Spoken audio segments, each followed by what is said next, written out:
तो hello what's up, कैसे हैं आप सब। Good evening everyone. हाँ जी दोस्तों, क्या हाल चाल है आप सबके।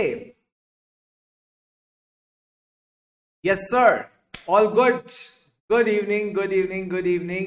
तो कल हमने क्या पढ़ा था। कल we started with the subject of audit and assurance. हमने देखा सर, अश्योरेंस का मतलब है ओपिनियन देना, यानी जब आप अपना ऑडिट करेंगे और ऑडिट प्रोसीजर्स कर चुके होंगे, ऑडिट एविडेंस वगैरह इकट्ठा कर चुके होंगे, अल्टीमेटली अल्टीमेटली ऑडिट करने के बाद आपने अपना ओपिनियन ही देना है। बट सर ऑडिट क्या होता है, ऑडिट क्या होता है, ये हमने सबसे पहले सीखा। सर ऑडिट का मतलब है इंडिपेंडेंट एग्जामिनेशन। ऐसी वैसी एग्जामिनेशन नहीं है, इंडिपेंडेंट एग्जामिनेशन है। सर किसकी independent examination? Independent examination of the financial information. किसकी financial information? Of the entity. So what is audit? Audit is an independent examination of the financial information of an entity. Sir entity को खोल दो, यानी whether profit oriented or not, irrespective of the size or legal form, and this examination is done to express an opinion thereon। तो ये हमने audit का meaning सीखा था, और इसी के बीच हमें पता चला एक बहुत ही प्यारा वर्ड जिसका नाम है इंडिपेंडेंट।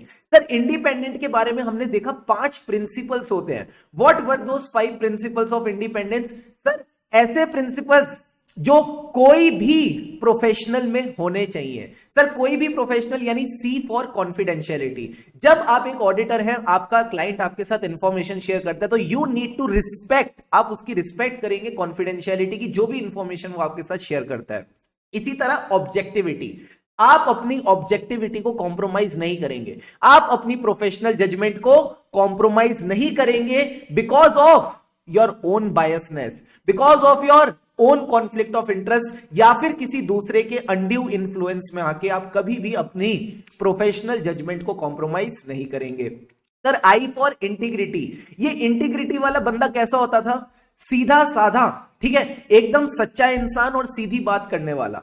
सच्चा यानी honest plus straight forward person. इसी के साथ साथ ऑनेस्ट के साथ आपने बोला था sir, he will always be truthful and do fair dealing, unfairness कभी भी किसी के साथ नहीं करेगा।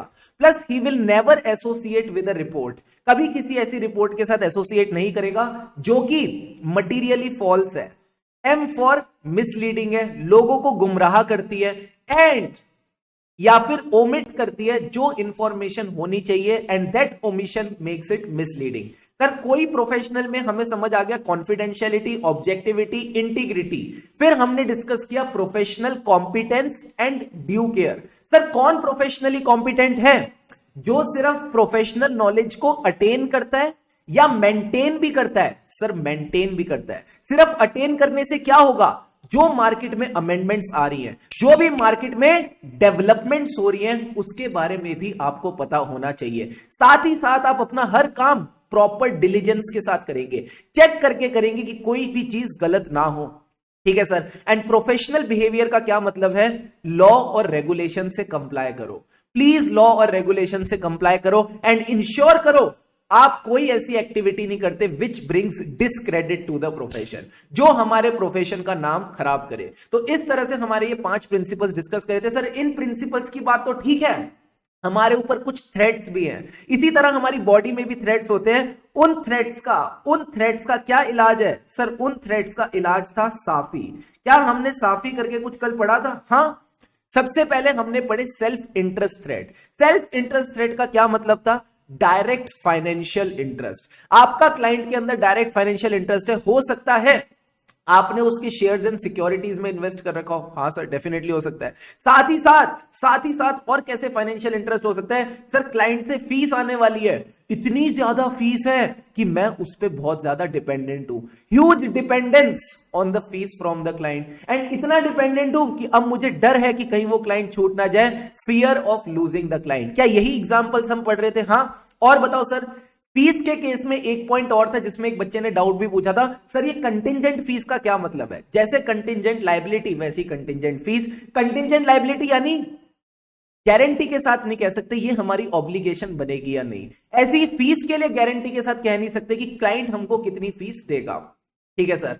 और बताओ, हमने क्लाइंट के साथ बिजनेस रिलेशन कर रखी है, या क्लाइंट ने हमें ऑफर दे रखा है कि वो हमें अपना एम्प्लॉय बनाएगा, तो पोटेंशियल एम्प्लॉयमेंट भी एक एग्जांपल बन जाता है। सर और बताओ कौन सा थ्रेट आपने बताया था? Self review thread. Very good Keshav, Ankita, रक्षिता, सारे अच्छे अच्छे बच्चे यहां पे लिख रहे हैं सारी बातें, वेरी वेरी गुड सर। और बताओ, इसके अलावा मैंने आपको बताया था self review thread. Sir review thread में क्या होता था, जो आपकी प्रोफेशनल जजमेंट है, जो दिमाग आप पहले लगा चुके हो, जो डिसीजन आप पहले लगा चुके हो, उसको आप ही चेक कर रहे हो।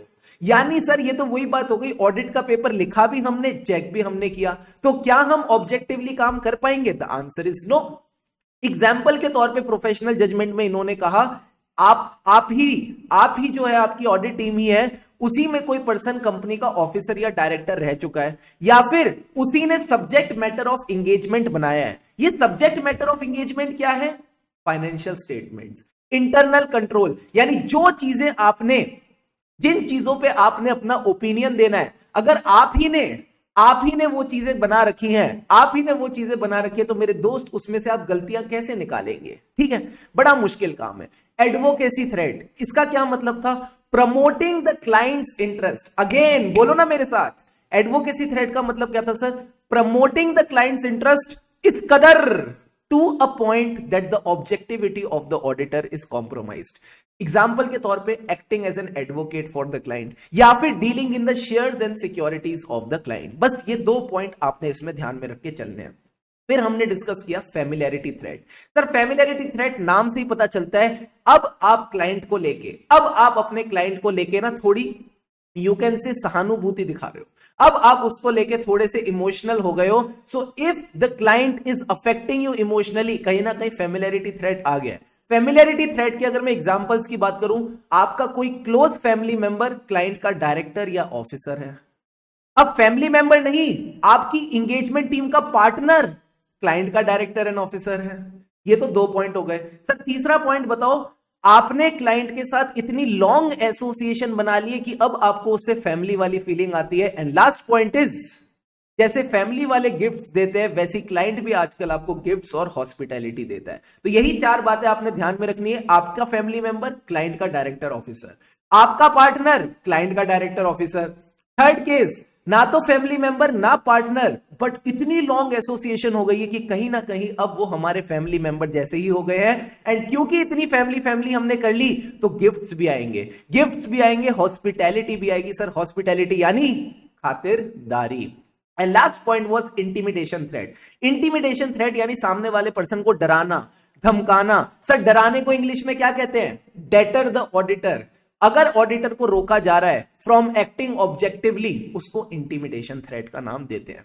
एग्जाम्पल के तौर पे, ऑडिटर के ऊपर थ्रेट क्रिएट किया, ऑडिटर को धमकी दी कि वी विल रिप्लेस यू अगर तुम हमसे एग्री नहीं करोगे। ऑडिटर को थ्रेट क्रिएट किया, क्या सर? या तो उसको निकाल देंगे या फिर उसके ऊपर लिटिगेशन कर देंगे अगर नहीं निकला। और बेचारा इस थ्रेट के चक्कर में प्रेशर में आ गया। सर प्रेशर क्या है? Pressure to reduce the work because of reduced audit fees. उसको कहा हम तुमको फीस नहीं देंगे तो तुम अपना काम रिड्यूस करो। ये 3 बातें हमने कल डिस्कस की थी। ठीक है सर, अब एक बात बताओ, क्या इन थ्रेड्स के लिए हम कुछ सेफगार्ड लगा सकते हैं? क्या हम इन थ्रेड्स के लिए कुछ सेफगार्ड लगा सकते हैं? आंसर इज यस, हम सेफगार्ड लगा सकते हैं। सर क्या सेफगार्ड लगा सकते हैं, जल्दी से बताना। What safeguard can be apply in this case? ये हमने यहां पे डिस्कस किया था ना, ये हमने यहां डिस्कस किया था। कहां डिस्कस किया? 5 चीजें हमने पढ़ी थी सेफगार्ड के अंदर। देखो सबसे पहले क्या पढ़ा था? सबसे पहले हमने पढ़ा था कि ऑडिटर को हमेशा इंडिपेंडेंट रहना है। इंडिपेंडेंट रहने के लिए क्या चाहिए? चाबी। सर चाबी का क्या मतलब है? की फंडामेंटल प्रिंसिपल्स। अयो प्रोफेशनल स्केप्टिसिज्म। तुम बोलते क्यों नहीं हो? हैं बोलो ना जरा। अयो professional scepticism, integrity, objectivity, professional scepticism. यानी जब भी आप काम एक्सेप्ट करो, चेक करो कोई थ्रेट्स टू इंडिपेंडेंस तो नहीं है। अगर थ्रेट है, avoid accepting that audit. Sir threat के लिए क्या मैं सेफगार्ड लगा सकता हूं? देखो, अगर या तो थ्रेट है तो उनको एलिमिनेट करो या फिर उनके लिए सेफगार्ड लगाओ। सर अगर आप थ्रेट को एलिमिनेट नहीं कर पा रहे, सेफगार्ड अप्लाई नहीं कर पा रहे, डोंट एक्सेप्ट द ऑडिट। आप उस ऑडिट को एक्सेप्ट नहीं करेंगे। 5 नंबर का पूरा बढ़िया वाला सवाल आपसे आईसीआई इस पे पूछ सकता है। ठीक है, तो ये तो सर हो गई इंडिपेंडेंस की कहानी। इससे ज्यादा मुझे नहीं लगता आपको इंडिपेंडेंस के बारे में पता होना चाहिए। इससे ज्यादा तो मुझे लगता नहीं आपको इंडिया की इंडिपेंडेंस के बारे में भी पता होगा। फिर हम गए ऐसे दोस्तों के पास। सर ऐसे दोस्तों का क्या मतलब था? उय्या कासा। उया कासा यानी overall objectives of independent auditor. And ये ओवरऑल ऑब्जेक्टिव्स अचीव कैसे होंगे? जब आप अपना ऑडिट कंडक्ट करेंगे इन accordance with standards on auditing. Sir हमारा ओवरऑल ऑब्जेक्टिव क्या है? हमें चाहिए आरए। आरए का क्या मतलब है? Reasonable assurance. As an auditor आपको चाहिए reasonable assurance that the financial statement as a whole are free from material misstatement whether due to fraud और ड्यू टू एरर। एंड एक बार ये रीजनेबल अश्योरेंस मिल गई कि फाइनेंशियल स्टेटमेंट्स में गलतियां नहीं है, फिर आप अपना ओपिनियन दे सकते हो। एंड सर ओपिनियन के लिए रिपोर्ट तो इशू करनी पड़ेगी। अभी हमने ये सारी डिस्कशन नहीं की थी, हमने बस इसका एक पॉइंट उठाया था, क्या कि रीजनेबल अश्योरेंस क्या होती है। रीजनेबल अश्योरेंस क्या होती है? तो मैंने आपको बोला था reasonable assurance is a guarantee, reasonable assurance is a absolute assurance. ठीक है, सारे बच्चे जल्दी से मेरे को थम्स अप दो, सारे बच्चे जल्दी से मेरे को थम्स अप दो। क्या मैंने आपको यही बोला था? Reasonable assurance is a guarantee. Come on, यही डिस्कशन हुई थी क्या? सर नहीं, it is a high level of assurance but not a absolute assurance. ये कोई गारंटी नहीं है कि फाइनेंशियल स्टेटमेंट्स एकदम बढ़िया बने हैं। ये एक हाई लेवल ऑफ अश्योरेंस है, बट आप यहां पे एब्सोल्यूट लेवल ऑफ अश्योरेंस नहीं दे सकते। सर हम एब्सोल्यूट अश्योरेंस क्यों नहीं दे सकते? Due to inherent limitations of auditing. तो इनहेरेंट लिमिटेशंस ऑफ ऑडिटिंग भी कल हमने पढ़ी थी। हाँ, मैंने आपको बोला था पहले तो मैनेजमेंट के ऊपर डाल दो कि ये जो फाइनेंशियल स्टेटमेंट्स बनाते हैं it involves judgement by the management. बोलना मेरे साथ, जो हमारे फाइनेंशियल स्टेटमेंट्स बनते हैं they involve judgement by the management. क्योंकि जजमेंट इन्वॉल्व है, कहीं ना कहीं यहां पे अनसर्टेनिटी है कि सही होगी या गलत। फिर से, क्योंकि यहां पे जजमेंट इन्वॉल्व है तो कहीं ना कहीं एक अनसर्टेनिटी है, कहीं ना कहीं एक अनसर्टेनिटी है कि ये जो जजमेंट है ये सही होगी या गलत। दूसरा, ऑडिट प्रोसीजर, ऑडिटर की खुद की प्रैक्टिकल लिमिटेशन है जिस वजह से इनहेरेंट लिमिटेशन आ जाती है। एग्जाम्पल के तौर पे जो इंफॉर्मेशन मुझे चाहिए एज एन ऑडिटर वो तो मैनेजमेंट देगी, and management may not provide us with the complete information. Sir management complete information क्यों नहीं दे रही? क्योंकि उसके मन में चोर है, क्योंकि उसने फ्रॉड किया है। फ्रॉड क्या है? सोची समझी चाल। अगेन, फ्रॉड क्या है? It is a sophisticated and carefully organise scheme. तो सर फ्रॉड को पकड़ लो ना। अरे कैसे पकड़ ले? Audit is not an investigation. अगर मैं इन्वेस्टिगेटर होता 2 मिनट में फ्रॉड पकड़ लेता, but audit is not an investigation into an alleged wrong doing. कोई केस नहीं चल रहा जिसको मैं सॉल्व करने आया हूं, मैं तो सीधा साधा बंदा हूं, फाइनेंशियल स्टेटमेंट देखने आया हूं। मैं नहीं कर सकता कि दया दरवाजा तोड़ दो। मैंने बोला दया दरवाजा तोड़ दो तो मैनेजमेंट मेरे को तोड़ देगी। समझ आ रही है बात? तो आप इन्वेस्टिगेशन नहीं कर रहे, तो इस बात को ध्यान में रखो। प्लस टाइमलीनेस, आपने अपना काम टाइम पे कंप्लीट करना है, बैलेंस मेंटेन करना है between benefit and cost. And DTC, difficulty, time and cost, it is not a valid basis to omit an audit procedure. अगर कल को आप बोलो सर मेरी बड़ी मेहनत लग रही है, बड़ा टाइम लग रहा है, बड़ा खर्चा हो रहा है एज एन ऑडिटर, तो मैं अपना ऑडिट प्रोसीजर छोड़ दूं क्या? नहीं, आपको अपने ऑडिट प्रोसीजर्स करने ही करने पड़ेंगे। ठीक है। And last point was other matters. Sir ये कौन से मैटर्स थे जहां पे गलतियां पकड़ना बड़ा मुश्किल हो जाता है? सबसे पहले फ्रॉड। सर ये फ्रॉड कौन सा था? सीनियर मैनेजमेंट वाला फ्रॉड था, या फिर 2 लोग मिलकर फ्रॉड कर रहे हैं। एक बंदा करता तो पकड़ लेते यार, यहां 2 शातिर लोग मिलकर फ्रॉड कर रहे हैं। जब 2 लोग मिलकर फ्रॉड करेंगे तो कौन इनको पकड़ पाएगा? ठीक है, तो fraud involving senior management and collusion. Second part, fraud किसके साथ? Related party. तो जो भी रिलेटेड पार्टी रिलेशनशिप से ट्रांजेक्शन है, हो सकता है उनका डिस्क्लोजर पूरा ना हो। थर्ड पॉइंट, अगर आप रिलेटेड पार्टी के साथ फ्रॉड करोगे it is a non compliance of laws and regulation. And the fourth point is, जो कंपनी नॉन कंप्लायंस करेगी उसके गोइंग कंसर्न की तो बैंड बजेगी। सर कैसे लिखेंगे? इवेंट्स और कंडीशन विच में cause the entity to cease to continue as a going concern. Cease to continue यानी उसका गोइंग कंसर्न खत्म हो जाएगा। ये 4 बातें हमने डिस्कस करी थी। क्या यहां तक सारी बातें क्लियर हैं? जल्दी से बताइए हां या ना। ठीक है, सो यहां मैं इस रिकॉर्डिंग को एंड कर रहा हूं। This recording will be available to you in your Google drive after the class, जिसको आप कभी भी बाद में आगे रेफर करके चल सकते हैं। अरे सर प्रोफेशनल स्केप्टिसिज्म तो रह गया। हमने कहा था कि अगर हमें इनहेरेंट लिमिटेशन से लड़ना है तो हमको प्रोफेशनल स्केप्टिसिज्म एक्सरसाइज करना पड़ेगा। ये प्रोफेशनल स्केप्टिसिज्म क्या था, बताना जरा, बताना जरा, प्रोफेशनल स्केप्टिसिज्म क्या था। तो मैंने आपको बोला था आंटी जी ने अंकल जी की शर्ट पे क्या देखा सर, लाल दाग। जैसे ही लाल दाग देखा, वो क्यों क्यों कैसे दिखा, आंटी अलर्ट थी। जैसे ही लाल दाग दिखा, उनके मन में सवाल उठा, questioning mind. And third point was critical assessment of audit evidence. जब ये तीन चीजें आपके एटीट्यूड के अंदर है तो आपका एटीट्यूड प्रोफेशनल स्केप्टिसिज्म वाला है। सर इसमें हमें अटेंशन किन चीजों पे देके चलना है।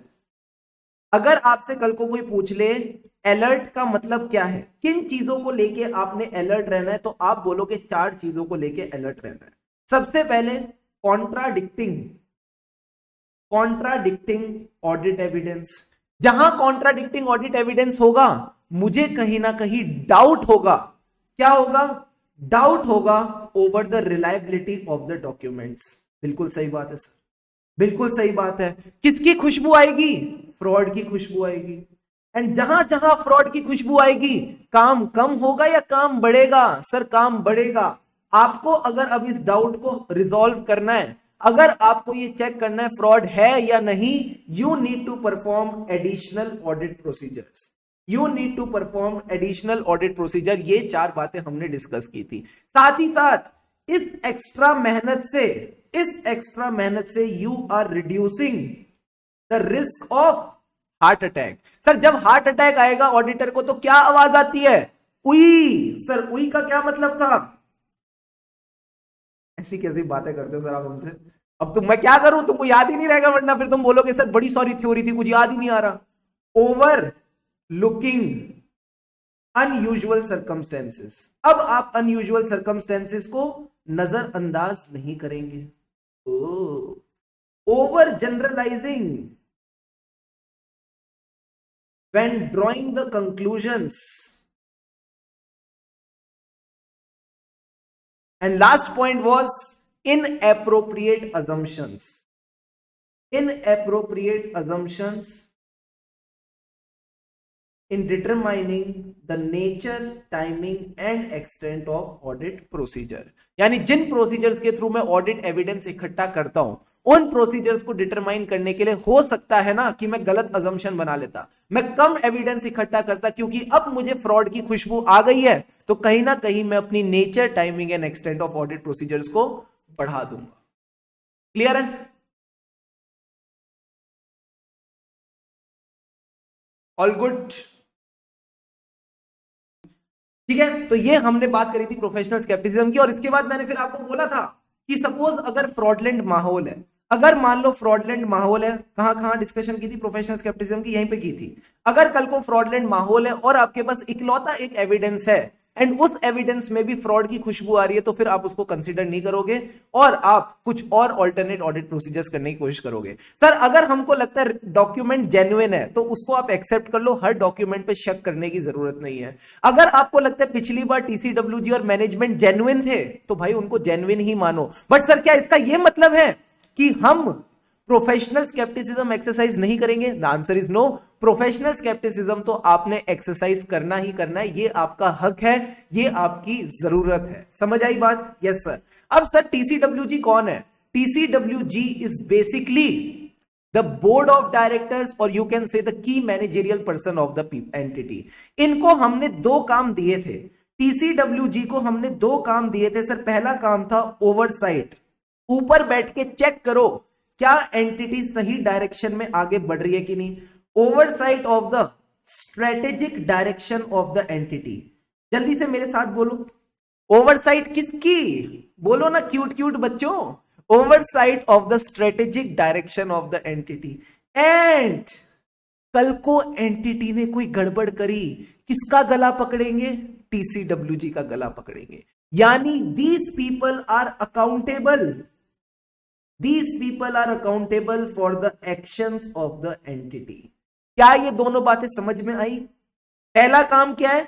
ओवरसाइट करना, किस स्ट्रेटेजिक डायरेक्शन में एंटिटी आगे बढ़ रही है। एंड सेकेंड पॉइंट इज, कल को एंटिटी ने कुछ गड़बड़ करी, हम इनको रिस्पॉन्सिबल ठहराएंगे, इनको बोलेंगे that these people are accountable for the actions of the entity. क्या ये पॉइंट समझ में आई? यस सर, हमको ये बातें समझ में आई। यही सारी बातें कल हमने डिस्कस की थी, यही सारी बातें कल हमने डिस्कस की थी। यहां हमारी कल की रिवीजन डन डनाडन डन। अब आज क्या करेंगे? इसी कारवां को कंटिन्यू करेंगे, इसी कारवां को कंटिन्यू करेंगे, सारी चीजें रिलेट करके पढ़ेंगे। आपको कभी कोई चीज में दिक्कत नहीं आएगी, सर इसका क्या मतलब, उसका क्या मतलब। ठीक है, अब जल्दी से देखो सर ये क्या कहता है। ऑडिटर का काम है रीजनेबल अश्योरेंस लेना। अभी मैंने आपको बताया रीजनेबल अश्योरेंस क्या है सर, एक संतुष्टि है। It is a high but not absolute level of assurance. ठीक है, टीसीडब्ल्यूजी का मतलब है दोज चार्ज्ड विद गवर्नेंस, जिनको आपने गवर्नेंस की बागडोर दी है, जिनको आपने बोला है कि भाई तुम ऊपर बैठो और जो नीचे मैनेजमेंट फाइनेंशियल स्टेटमेंट्स बना रही है इसको चेक करो ये ठीक से काम कर रही है कि नहीं। ठीक है, बच्चा कह रहा है सर यहां तक की रिकॉर्डिंग कर लो, ये हमारे साथ शेयर कर देना। रुको, हाँ सर, अब आगे बढ़ते हैं। अब हम आगे बढ़ते हैं, आगे किसके साथ?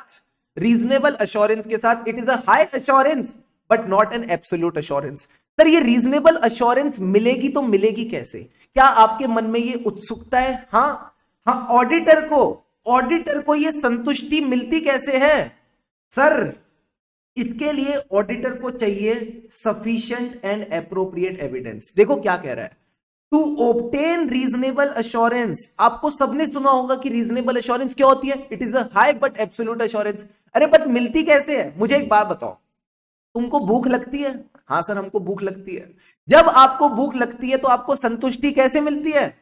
शुद्ध, प्यारा, बढ़िया, एकदम जैसे कहते हैं ना मजेदार खाना खा के मिलती है। तो आप खाने की क्या देखते हो? क्या आप सिर्फ खाने की क्वांटिटी देखते हो या खाने की क्वालिटी भी देखते हो? जल्दी से बताना चैट बॉक्स पे। जब आपको भूख लगती है, देखो ऑडिटर को भी ना भूख लगी है, जो ऑडिटर है उसको अपनी भूख मिटानी है, तो भूख मिटाने के लिए उसको खाना चाहिए। जो खाना है उसकी सिर्फ क्वांटिटी चाहिए या क्वालिटी भी चाहिए? जल्दी से बताओ, क्वांटिटी लगेगी, क्वालिटी लगेगी या दोनों लगेंगे? अभी मजा आएगा ना बिड़ू, तुम फील तो लो ऑडिट की, मजा आएगा तुमको पूरा। Sir both. देखो अगर मैं आपको एक बढ़िया मीठी जलेबी दे दूं रबड़ी डाल के, क्या एक जलेबी से तुम्हारा मन भर जाएगा? नहीं सर, हम तो 250 ग्राम जलेबी खाएंगे रबड़ी मार के। तो तुमको क्वांटिटी भी चाहिए, तुमको क्वालिटी भी चाहिए। ऐसे ही हमारा जो ऑडिटर है, इसको जो ऑडिट एविडेंस चाहिए, इसको जो ऑडिट एविडेंस चाहिए, ये इसको सफिशिएंट भी चाहिए, एप्रोप्रिएट भी चाहिए। कहता है सफिशिएंसी का क्या मतलब है? पूछा किसी ने इस दिन, एक दिन आके पूछ लिया इससे कि भाई तुम्हारी सफिशिएंसी का क्या मतलब है? तो कहता है सफिशिएंसी का मतलब है क्वांटिटी ऑफ एविडेंस। यानी एक एंटिटी का मैं माहौल बता रहा हूं, ध्यान से समझना। एक एंटिटी ऐसी है जहां के फाइनेंशियल स्टेटमेंट्स में गलती होने की प्रोबेबिलिटी बहुत ज्यादा है। ध्यान से समझना, तुमसे ही आंसर निकलवाऊंगा मैं। एक एंटिटी ऐसी है जहां के फाइनेंशियल स्टेटमेंट्स में गलती होने की प्रोबेबिलिटी बड़ी ज्यादा है। उस केस में एविडेंस ज्यादा लोगे या कम लोगे? ज्यादा लोगे या कम लोगे? बोलो बोलो बोलो बोलो, ज्यादा लेंगे या कम लेंगे? अगर आपको लगता है फाइनेंशियल स्टेटमेंट्स में गलती होने के चांसेस ज्यादा हैं, तो आप ज्यादा लेंगे कम लेंगे? सर ज्यादा लेंगे, बिल्कुल सही कहा। तो इन्होंने कहा quantity is affected by the auditors assessment of the risk of material misstatement. Sir risk of material misstatement मतलब probability that financial statement contains material misstatement। अगर ये प्रोबेबिलिटी ज्यादा होगी, अगर ये प्रोबेबिलिटी ज्यादा होगी, तो उस केस में आपको ऑडिट एविडेंस ज्यादा इकट्ठा करना पड़ेगा, आपको ज्यादा मेहनत चेक करनी पड़ेगी ये इंश्योर करने के लिए कि उसमें गलती नहीं है। ठीक है सर। सेकेंड केस, अगर हमें जो ऑडिट एविडेंस है उसकी क्वालिटी अच्छी मिल रही है, अगर हमें जो ऑडिट एविडेंस है उसकी क्वालिटी अच्छी मिल रही है, लॉजिकली बताना क्या ऑडिट एविडेंस की क्वांटिटी ज्यादा लोगे या इस केस में कम लोगे? If I talk about the quality of audit evidence, अभी मैंने तुमको मतलब नहीं बताया क्वालिटी का क्या होता है, बट सोच के तो बता सकते हो ना कि अगर क्वालिटी अच्छी है तो ज्यादा क्वांटिटी लगेगी या कम क्वांटिटी में भी एक लेवल पे सेटिस्फेक्शन मिल जाएगी। What do you feel? सारा फील का गेम है ऑडिट, पूरा ऑडिट फील का गेम है, लेस में भी काम हो जाएगा। Very very good. अब सर क्वालिटी का मतलब क्या है? अब क्वालिटी का मतलब क्या है? Next point is about the quality only. कहता है appropriateness is the measure of the quality of audit evidence. यानी क्वालिटी में आपने दो चीजें चेक करनी है, relevance and reliability of the audit evidence. अगर ऑडिट एविडेंस की दो फैक्टर आपने चेक कर लिए, सर कौन कौन से फैक्टर? दो बहनें हैं, एक बहन का नाम है रेलिवेंस, दूसरी बहन का नाम है रिलायबिलिटी। अगर मैं आपको रेलिवेंस और रिलायबिलिटी बता दूं, क्या आप क्वालिटी का मतलब सीख जाओगे? डेफिनेटली सीख जाओगे। आओ मैं आपको रेलिवेंस और रिलायबिलिटी का मतलब बताऊं। रेलिवेंस ऑफ ऑडिट एविडेंस, ठीक है। पहले मैं आपको बताता हूं देसी तरीके से, फिर मैं आपको बताता हूं ऑडिट के तरीके से। आज मेरे घर पे शाही पनीर बना है। आज मेरे घर पे क्या बना है सर? शाही पनीर। ये शाही पनीर मेरे लिए तो रेलिवेंट है, ये शाही पनीर मेरे लिए तो रेलिवेंट है, बट मेरे घर के पास एक तबेला है। मेरे घर के पास क्या है सर? मेरे घर के पास एक तबेला है। उस तबेले में कौन है सर? उस तबेले में एक गाय रहती है। उस तबेले में कौन है सर? उस तबेले में एक गाय रहती है, ठीक है। ये ऊंट जैसी एक गाय रहती है। क्या ये शाही पनीर, क्या ये शाही पनीर इसके लिए रेलिवेंट है? जल्दी से बताओ, क्या ये शाही पनीर इस गाय के लिए रेलिवेंट है? द आंसर इज नो, ठीक है। ये गाय को सेटिस्फाई तो करेंगे नहीं। बच्चा कह रहा है मेरे घर पे मटर पनीर बना है, तुम इसमें आंसर पे ध्यान दो ना। क्या ये शाही पनीर गाय के लिए रेलिवेंट है? नहीं सर, ये गाय के लिए तो बिल्कुल भी रेलिवेंट नहीं। गाय की थर्स्ट को कैसे, सॉरी, गाय की जो हंगरपन है, जो गाय की भूख है, ये उसको कैसे मिटाएगा? ठीक है, आई बात समझ? क्या रेलिवेंट का मतलब समझ आया? हाँ सर। अब अगर मैं आपको बोलूं, अगर मैं आपको बोलूं मुझे क्या चेक करना है, I want to test employee expense. जो इंप्लॉय एक्सपेंस है मुझे वो टेस्ट करना है। इस इंप्लॉय एक्सपेंस के केस में, इस इंप्लॉय एक्सपेंस के केस में ध्यान से समझना क्या करने वाले हैं। इधर से देखो, इस इंप्लॉय एक्सपेंस के केस में ना आई वॉन्ट टू टेस्ट कि एक्चुअल में इनकी पेमेंट हुई है कि नहीं हुई है। ये जो इंप्लॉय एक्सपेंस है इसकी पेमेंट हुई है कि नहीं हुई है, मुझे बस ये चीज चेक करनी है, ठीक है। मेरे पास दो ऑप्शन है। सर क्या ऑप्शन है? पहला ऑप्शन है कि मैं सारे इंप्लॉयज की ज्वाइनिंग लेटर्स देख लूं कि ये एंटिटी में एग्जिस्ट करते हैं या नहीं। सेकेंड ऑप्शन है मैं इनकी पेमेंट बैंक स्टेटमेंट से ट्रेस कर लूं। मैं इनकी पेमेंट बैंक स्टेटमेंट से ट्रेस कर लूं। जल्दी से बताओ कौन सा एविडेंस रेलिवेंट है? कौन सा एविडेंस रेलिवेंट है? पेमेंट की टेस्टिंग करनी है इंप्लॉय एक्सपेंस की, क्या ये रेलिवेंट एविडेंस है या ये रेलिवेंट एविडेंस है?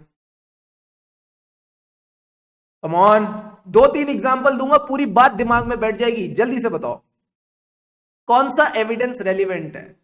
ज्वाइनिंग लेटर से चेक करूंगा पेमेंट हुई है कि नहीं, या बैंक स्टेटमेंट से चेक करूंगा? सर बैंक स्टेटमेंट से, ऑब्वियस सी बात है। एक एग्जांपल और दो सर, एक एग्जांपल और दो। जो मेरी एंटिटी है वो कहती है हमारे डेटर्स की वैल्यू है 5 लाख रुपए। ओ, अब ये जो 5 लाख रुपए हैं ये क्या है सर? अकाउंट बैलेंस है।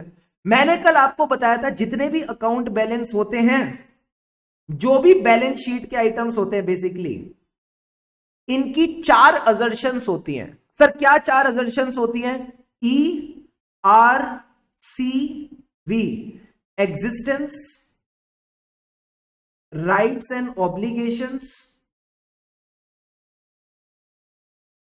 कंप्लीटनेस, आराम आराम से चलेंगे, कोई जल्दी नहीं है, एंड वैल्यूएशन। क्या यही 4 अजर्शन होती है? हाँ सर। अब एक बात बताओ, इन 5 लाख के डेटर्स की, इन 5 लाख के जो डेटर्स हैं मुझे ये चेक करना है कि ये एग्जिस्ट करते हैं या नहीं करते हैं, मुझे चेक करना है कि ये एग्जिस्ट करते हैं या नहीं करते। सर मैं इसके लिए क्या कर सकता हूं? इनकी एग्जिस्टेंस चेक करने के लिए आप वैरायटी ऑफ डॉक्यूमेंट्स देख सकते हो। सबसे पहला डॉक्यूमेंट जो आप देख सकते हो वो ये है कि जब आपने इनको सेल्स करी तो आपके पास इनवॉइसेस मिल सकते हैं। ओ, दूसरा आप इन डेटर से कंफर्मेशन ले सकते हो, आप इनको मेल लिख सकते हो और इनसे पूछ सकते हो क्या एक्चुअल में आप अमाउंट ओ करते हो इस कंपनी को, आप इनसे कंफर्मेशन ले सकते हो। क्या ये बात समझ में आई? हाँ सर। तो एग्जिस्टेंस चेक करने के लिए ये क्या है? रेलिवेंट ऑडिट एविडेंस है। इसी तरह अगर मैं बोलूं कंप्लीटनेस चेक करनी है, इसी तरह अगर मैं बोलूं कंप्लीटनेस चेक करनी है, क्या कंप्लीटनेस के केस में भी इन्हीं दोनों एविडेंस से काम चल जाएगा? क्या कंप्लीटनेस के लिए भी मैं एंटिटी को बोलूं कि मुझे इन सब के इनवॉइसेस दिखाओ या कंफर्मेशन लूं, क्या इससे काम चलेगा? The answer is no. Completeness का मतलब है कोई छूटा तो नहीं, कोई भी डेटर छूटा तो नहीं। अगर मुझे यह चेक करना है कोई भी डेटर छूटा तो नहीं, तो मैं एंटिटी की लिस्टिंग के हिसाब से थोड़ी चलूंगा, मैं एंटिटी की लिस्टिंग थोड़ी यूज करूंगा। हो सकता है उस लिस्टिंग में कोई डेटर मिसिंग हो। तो अब मेरे लिए रेलिवेंट ऑडिट एविडेंस क्या है? सर देखो सिंपल सी बात है, आपने 31 मार्च 2023, मैं 2023 ले रहा हूं क्योंकि अपनी लेटेस्ट क्लास है, ठीक है। आपने 31 मार्च 2023 का बैलेंस चेक करना है डेटर का। इस डेटर से जो पैसा है वो अप्रैल मैक्सिमम में इनमें तो आ ही जाएगा। Answer is yes. अब एक बात बताओ, मेरे पास अप्रैल और मई में जो भी रिसीट्स आ रही हैं बैंक स्टेटमेंट में, अगर मैं इन रिसीट्स की चेकिंग कर लूं और एंटिटी से इंक्वायरी कर लूं कौन सी रिसीट किससे आई है, क्या मैं कहीं ना कहीं यहां पे कंप्लीटनेस के ऊपर कंफर्ट पा सकता हूं? जल्दी से बताओ, क्या मुझे कंप्लीटनेस के ऊपर कंफर्ट मिल जाएगा? क्या bank statements, I should say subsequent bank statement मेरे लिए एक रेलिवेंट ऑडिट एविडेंस बन जाता है इस केस में? आई बात समझ? जल्दी से बताओ, are you getting the point? यानी जिस अजर्शन को आपने चेक करना है उस अजर्शन के हिसाब से आप देखो क्या आपके लिए रेलिवेंट ऑडिट एविडेंस है। This is the concept of relevance of audit evidence. यानी audit evidence is considered to be relevant if it helps you in testing the assertion. कब बोलेंगे सर ऑडिट एविडेंस रेलिवेंट है? Audit evidence, सारे बच्चे मेरे साथ ये लाइन लिखें, audit evidence is considered relevant if it helps you in testing the assertion। क्या रेलिवेंस का कॉन्सेप्ट क्लियर है? जल्दी से बताइए हाँ या ना। This is all about relevance. फटाफट इस पॉइंट को लिखो, पूरी बात डन डना डन डन, ठीक है। अगला कॉन्सेप्ट है रिलायबिलिटी। तो अगर ऑडिट एविडेंस रेलिवेंट और रिलायबल है यानी क्वालिटी है तो एप्रोप्रिएट है। Got it? जैसे ही लिख लो फटाफट मेरे को डन डना डन डन लिखना, अगले कॉन्सेप्ट पे चलेंगे।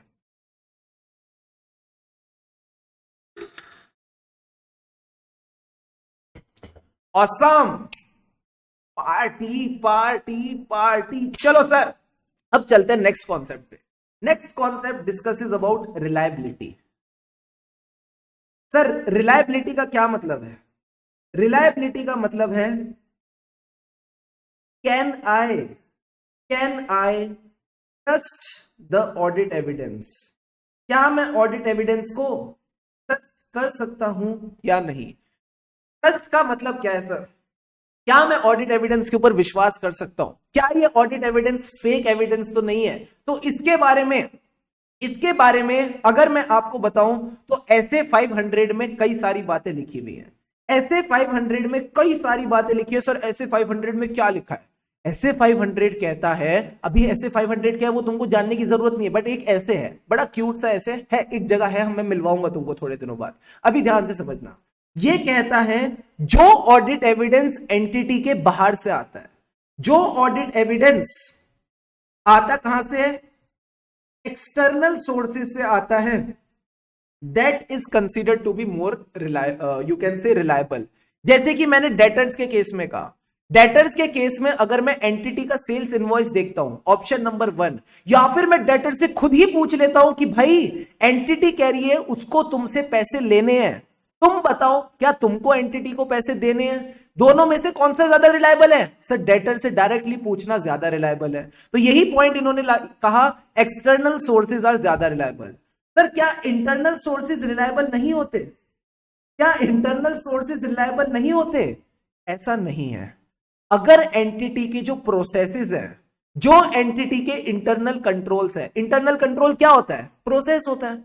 अगर एंटिटी के प्रोसेसेस अच्छे हैं, अगर एंटिटी के इंटरनल कंट्रोल्स इफेक्टिव हैं, तो फिर कोई दिक्कत की बात नहीं है। अगर एंटिटी के इंटरनल कंट्रोल्स इफेक्टिव है तो फिर मैं इंटरनल ऑडिट एविडेंस पे भी विश्वास कर सकता हूं। क्या ये बात समझ में आई? हाँ सर।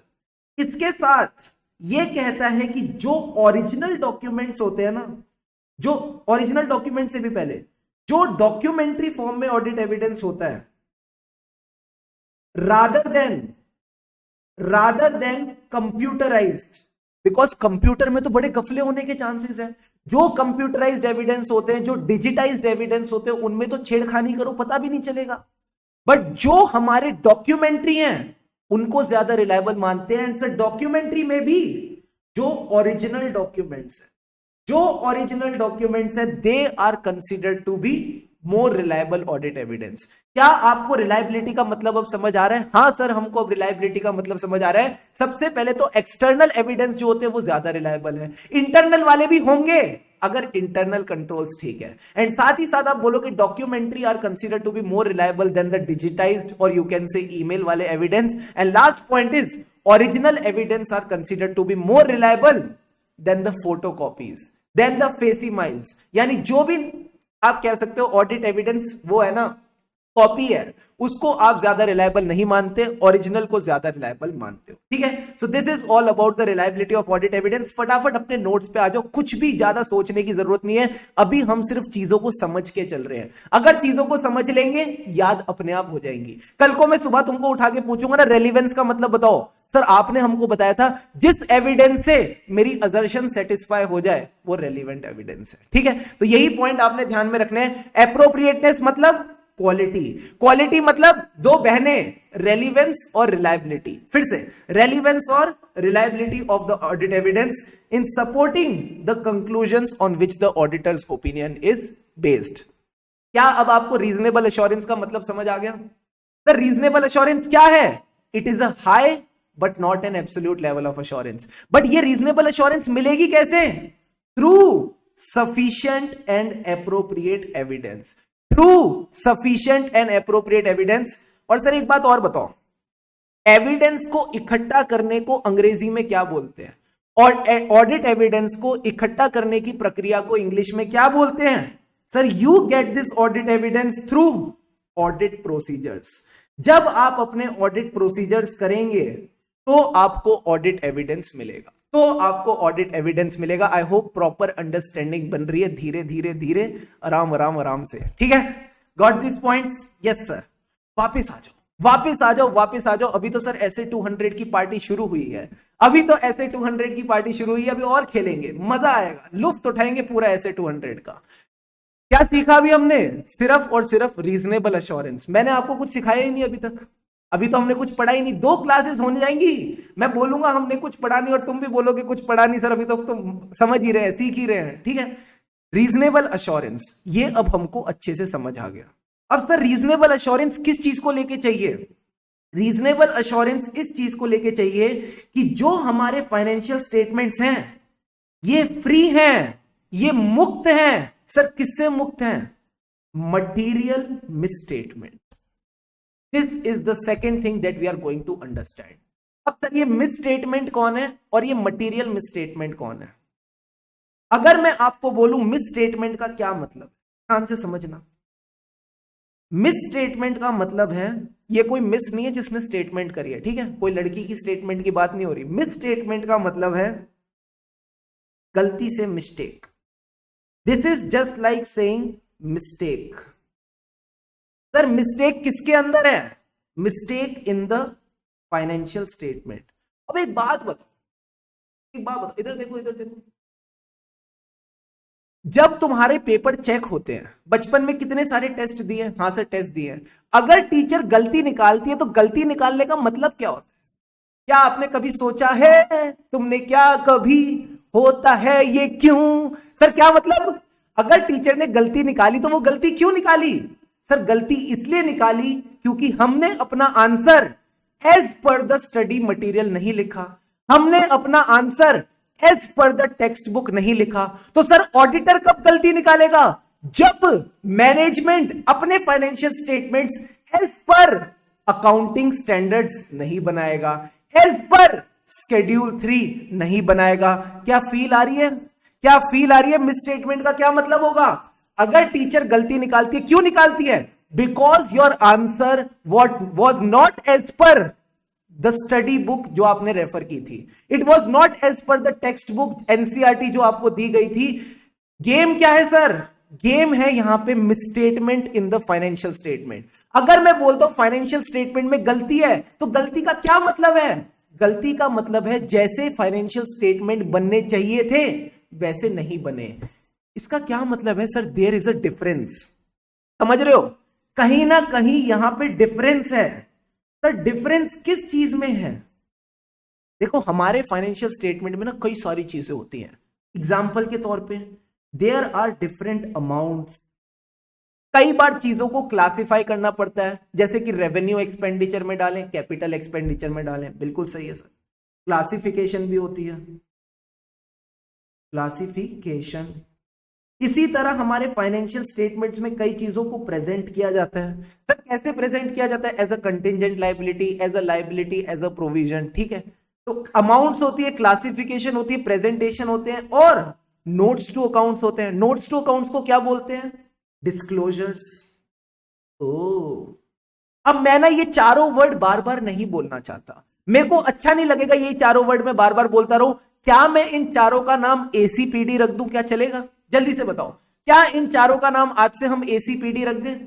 अगर आप बोलोगे तो मैं रख दूंगा, अगर आप कहोगे तो मैं रखूंगा। जल्दी से बताओ, क्या मैं इसको एसीपीडी कहूं? देखो अंजलि ने कहा सर यस, हम इसका नाम एसीपीडी रख देते हैं।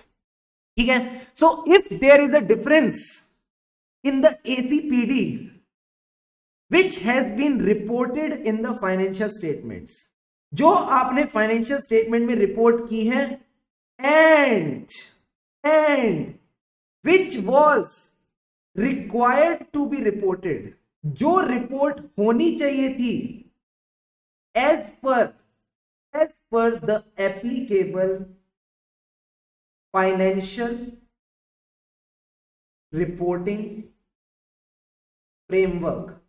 अगर दोनों में गलती है, अगर दोनों में डिफरेंस है, तो फिर आप इसको मिसस्टेटमेंट का नाम दोगे, तो फिर आप इसको मिसस्टेटमेंट का नाम दोगे। क्या मिसस्टेटमेंट की डेफिनेशन क्लियर है? सर मिसस्टेटमेंट का मतलब क्या है? गलती। गलती क्यों होती है? क्योंकि देयर इज अ डिफरेंस। जो आंसर आपने लिखा है, जो आंसर टेक्स्ट बुक में, दोनों अलग है, दोनों के बीच में डिफरेंस है। So there is a difference in the ACPD. Sir ACPD यानी अमाउंट क्लासिफिकेशन प्रेजेंटेशन डिस्क्लोजर। बोलो मेरे साथ, अमाउंट क्लासिफिकेशन प्रेजेंटेशन डिस्क्लोजर। फिर से बोलो, amount classification presentation and disclosure, जो फाइनेंशियल स्टेटमेंट में है एंड जो होना चाहिए था, जो फाइनेंशियल स्टेटमेंट्स में है और जो होना चाहिए था।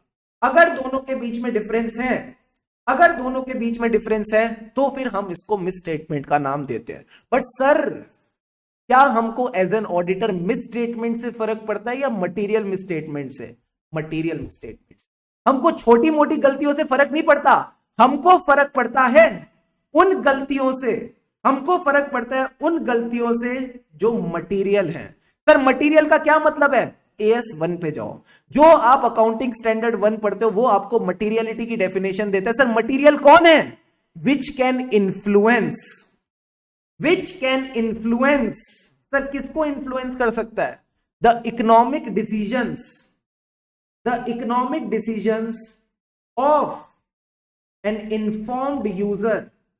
ऐसे गधे यूजर की बात नहीं करे, अक्लमंद यूजर की बात करें। Of N informed user of the financial statement. क्या ये बात समझ में आई? क्या ये बात समझ में आई? मटीरियलिटी वो है जिससे यूजर ऑफ फाइनेंशियल स्टेटमेंट को फर्क पड़ता है। सर थोड़ा एग्जांपल देके बताओ। मैं एक एंटिटी में इन्वेस्ट करने की सोच रहा हूं, उस एंटिटी का रेवेन्यू कितना है? सर 1000 करोड़ रुपए। सर हम भी इन्वेस्ट करेंगे। अभी तुम सीए इंटर तो क्लियर करो, ठीक है, करवाएंगे, तुमसे भी इन्वेस्ट करवाएंगे। इधर देखो, रेवेन्यू है 1000 करोड़। अब ये जो रेवेन्यू 1000 करोड़ है, मुझे पता चला कि ये 1000 करोड़ नहीं है, एक्चुअल रेवेन्यू है 998 करोड़। सर 2 करोड़ का डिफरेंस है। हाँ 2 करोड़ का डिफरेंस है। अब एक बात बताओ, क्या 1000 करोड़ के सामने 2 करोड़ मैटर करता है क्या? नहीं सर, ये तो बिल्कुल मैटर नहीं करता। तो इस केस में आप बोलोगे दिस इज नॉट मटेरियल। इससे थोड़ी फर्क पड़ेगा यार, इससे थोड़ी फर्क पड़ेगा। 1000 करोड़ के सामने 2 करोड़ की कोई वैल्यू ही नहीं है। बट अगर मैं कहूं ये 1000 करोड़ नहीं, केवल और केवल 800 करोड़ है, अगर मैं बोलूं ये 1000 करोड़ नहीं 800 करोड़ है, तो क्या 200 करोड़ भी चलेगा? क्या 200 करोड़ का डिफरेंस भी चलेगा? The answer is no. This will be considered to be material. This will be considered to be material. अब अपने दिल पे हाथ रख के बोलना, क्या यहां पे आपको फीलिंग आई मटीरियलिटी की, या फिर आपने कोई प्री डिफाइंड रूल या कॉन्सेप्ट यूज किया? जल्दी से बताओ, क्या आपने अपनी फील से बोला कि 2 करोड़ मटेरियल नहीं है और 200 करोड़ मटेरियल है, या फिर मैंने आपको लिखवाया था कि जब 2 करोड़ हो ना तो उसको इमटेरियल बोलना और जब 200 करोड़ हो तो उसको मटेरियल बोलना? क्या आपने फील से बोला या फिर आपने कोई किताब में पढ़ा था कि ऐसे ऐसे करके बताना है? शीतल ने बिल्कुल सही कहा सर, फील से बोला था। वेरी गुड तुषार, बहुत बढ़िया बहुत बढ़िया बहुत बढ़िया, बिल्कुल सही कहा सर सबने। सर ये फील से बोला। एंड दिस मटीरियलिटी ये भी ऑडिटर को अपनी फील से ही निकालनी होती है। यानी मटीरियलिटी डिटरमाइन करना, कौन सी चीज मटीरियल है कौन सी चीज मटीरियल नहीं है, this is a matter of sir ये किसका मैटर है? This is a matter of professional judgement. ये ऑडिटर की प्रोफेशनल जजमेंट है। यानी जो ऑडिटर ने सीए की पढ़ाई करी है, जो ऑडिटर ने आर्टिकलशिप करी है, ये उस पूरे ज्ञान को यूज करके डिसाइड करता है कौन सी चीज मिसस्टेटमेंट मटेरियल है, कौन सी मटेरियल मिसस्टेटमेंट नहीं है। ठीक है, तो यही पॉइंट आपने ध्यान में रख के चलना है। तो सर हम क्या डिस्कस कर रहे थे? हम डिस्कस कर रहे थे रीजनेबल एश्योरेंस की। क्या रीजनेबल एश्योरेंस लेनी है कि financial statements are free from misstatement? नहीं, मटेरियल मिसस्टेटमेंट। हमें मिसस्टेटमेंट से फर्क नहीं पड़ता, मटेरियल मिसस्टेटमेंट से फर्क पड़ता है। And this misstatement can be due to fraud और एरर। सर दोनों में फर्क क्या है? इंटेंशन का फर्क है। अगर मैं आपको बोलूं फ्रॉड की और एरर की बात, इन दोनों में डिफरेंस क्या है? The difference is of intention. एक इंटेंशनल है, एक गलती से हो गया। एक इंटेंशनल है, एक गलती से हो गया। अगर मैं फ्रॉड की बात करूं तो it is a intentional misstatement. अगर मैं बोलूं error, it is unintentional. But as an auditor मैं ये इंश्योर करना चाहता हूं मटेरियल मिसस्टेटमेंट हो ही ना, चाहे फ्रॉड की वजह से हो या एरर की वजह से हो, फाइनेंशियल स्टेटमेंट में मटेरियल मिसस्टेटमेंट नहीं होनी चाहिए। इस चीज को लेके मुझे रीजनेबल एश्योरेंस चाहिए। जब मुझे रीजनेबल एश्योरेंस मिल जाएगी कि फाइनेंशियल स्टेटमेंट्स में मटेरियल मिसस्टेटमेंट नहीं है, तो फिर मैं अपना ओपिनियन दे दूंगा। सर क्या ओपिनियन दूंगा? कि हमारे फाइनेंशियल स्टेटमेंट एफआरएफ के हिसाब से बने हैं। अगर मैं आपकी बुक टेस्ट पेपर को देख के कहता हूं कि आपका टेस्ट पेपर सही है, तो क्या मैं ये बोल सकता हूं आपने जो आंसर लिखा है वो अपनी टेक्स्ट बुक के हिसाब से लिखा है? फिर से सुनना मेरी बात। अगर मैं आपको कहता हूं आपके टेस्ट पेपर में गलती नहीं है, तो क्या मैं इसको ऐसे भी कह सकता हूं आपने जो आंसर लिखा है वो अपनी टेक्स्ट बुक के हिसाब से लिखा है? हाँ, तो अगर मैं कह रहा हूं मटेरियल मिसस्टेटमेंट नहीं है, तो फाइनेंशियल स्टेटमेंट किसके हिसाब से बने हैं? जल्दी से बताओ चैट बॉक्स पे, जल्दी से बताओ चैट बॉक्स पे। अगर मैं कहता हूं फाइनेंशियल स्टेटमेंट्स में गलती नहीं है, तो फाइनेंशियल स्टेटमेंट किसके हिसाब से बने हैं? चुन्नू मुन्नू के हिसाब से या फाइनेंशियल रिपोर्टिंग फ्रेमवर्क के हिसाब से? फाइनेंशियल रिपोर्टिंग फ्रेमवर्क के हिसाब से। तो यही बात इसने लिखी है कि हम अपना ओपिनियन दे देंगे that these financial statements are prepared in all material respects as per the applicable FRF, as per the applicable FRF. And जब आपका ओपिनियन रेडी हो जाए, आप उसको जेब में थोड़ी डाल दोगे, आप उसको जेब में डाल के घर थोड़ी ले जाओगे। That opinion you will express via a written report. आप उसको रिपोर्ट करेंगे, आप उसको कम्युनिकेट करेंगे, जैसा स्टैंडर्ड्स ऑन ऑडिटिंग कहते हैं। जैसा स्टैंडर्ड्स ऑन ऑडिटिंग कहते हैं, फटाफट 2 मिनट लो और अभी के अभी ओवरऑल ऑब्जेक्टिव को आपने याद करना है। Quickly take 2 minutes and learn the overall objective right now. पूरा हमने समझ लिया है, पूरा हमने याद कर लिया है, फटाफट इसको अब रिकॉल करो। Your time starts now. शुरू हो जाओ।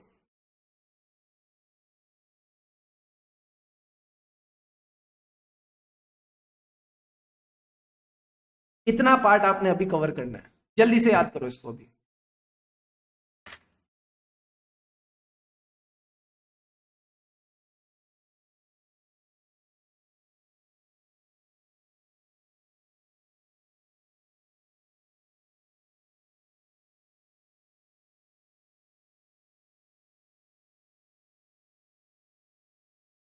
कोई बच्चा रट्टा नहीं लगाएगा, फ्लो में चलना। कि अगर मुझे रीजनेबल अश्योरेंस मिल जाती है कि फाइनेंशियल स्टेटमेंट में मटेरियल मिसस्टेटमेंट नहीं है, तो मैं अपना ओपिनियन दे दूंगा कि हाँ, हमारे जो फाइनेंशियल स्टेटमेंट है वो एफआरएफ के हिसाब से बने हैं। जब ओपिनियन रेडी हो जाएगा तो उसको रिपोर्ट भी करना है, कम्युनिकेट भी करना है as per the standards on auditing. ठीक है युवराज, डाउट पूछ लो, कोई दिक्कत नहीं है। आंखें बंद करके recall the whole overall objective अभी के अभी।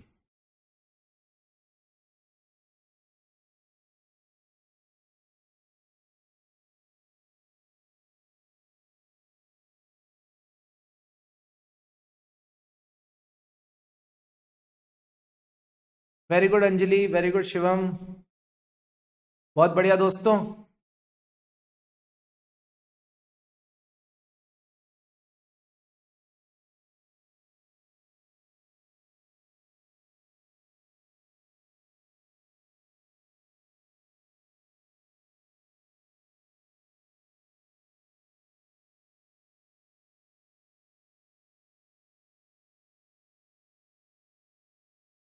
युवराज, इसकी डिस्कशन ना हम बाद में करेंगे। जो आपका डाउट है ना, ये बाद में आएगा, don't worry about it. Sir relevance का नोट दिखा दो। रेलिवेंस का नोट आपको मिल जाएगा यार अपने गूगल ड्राइव में, कोई दिक्कत नहीं है।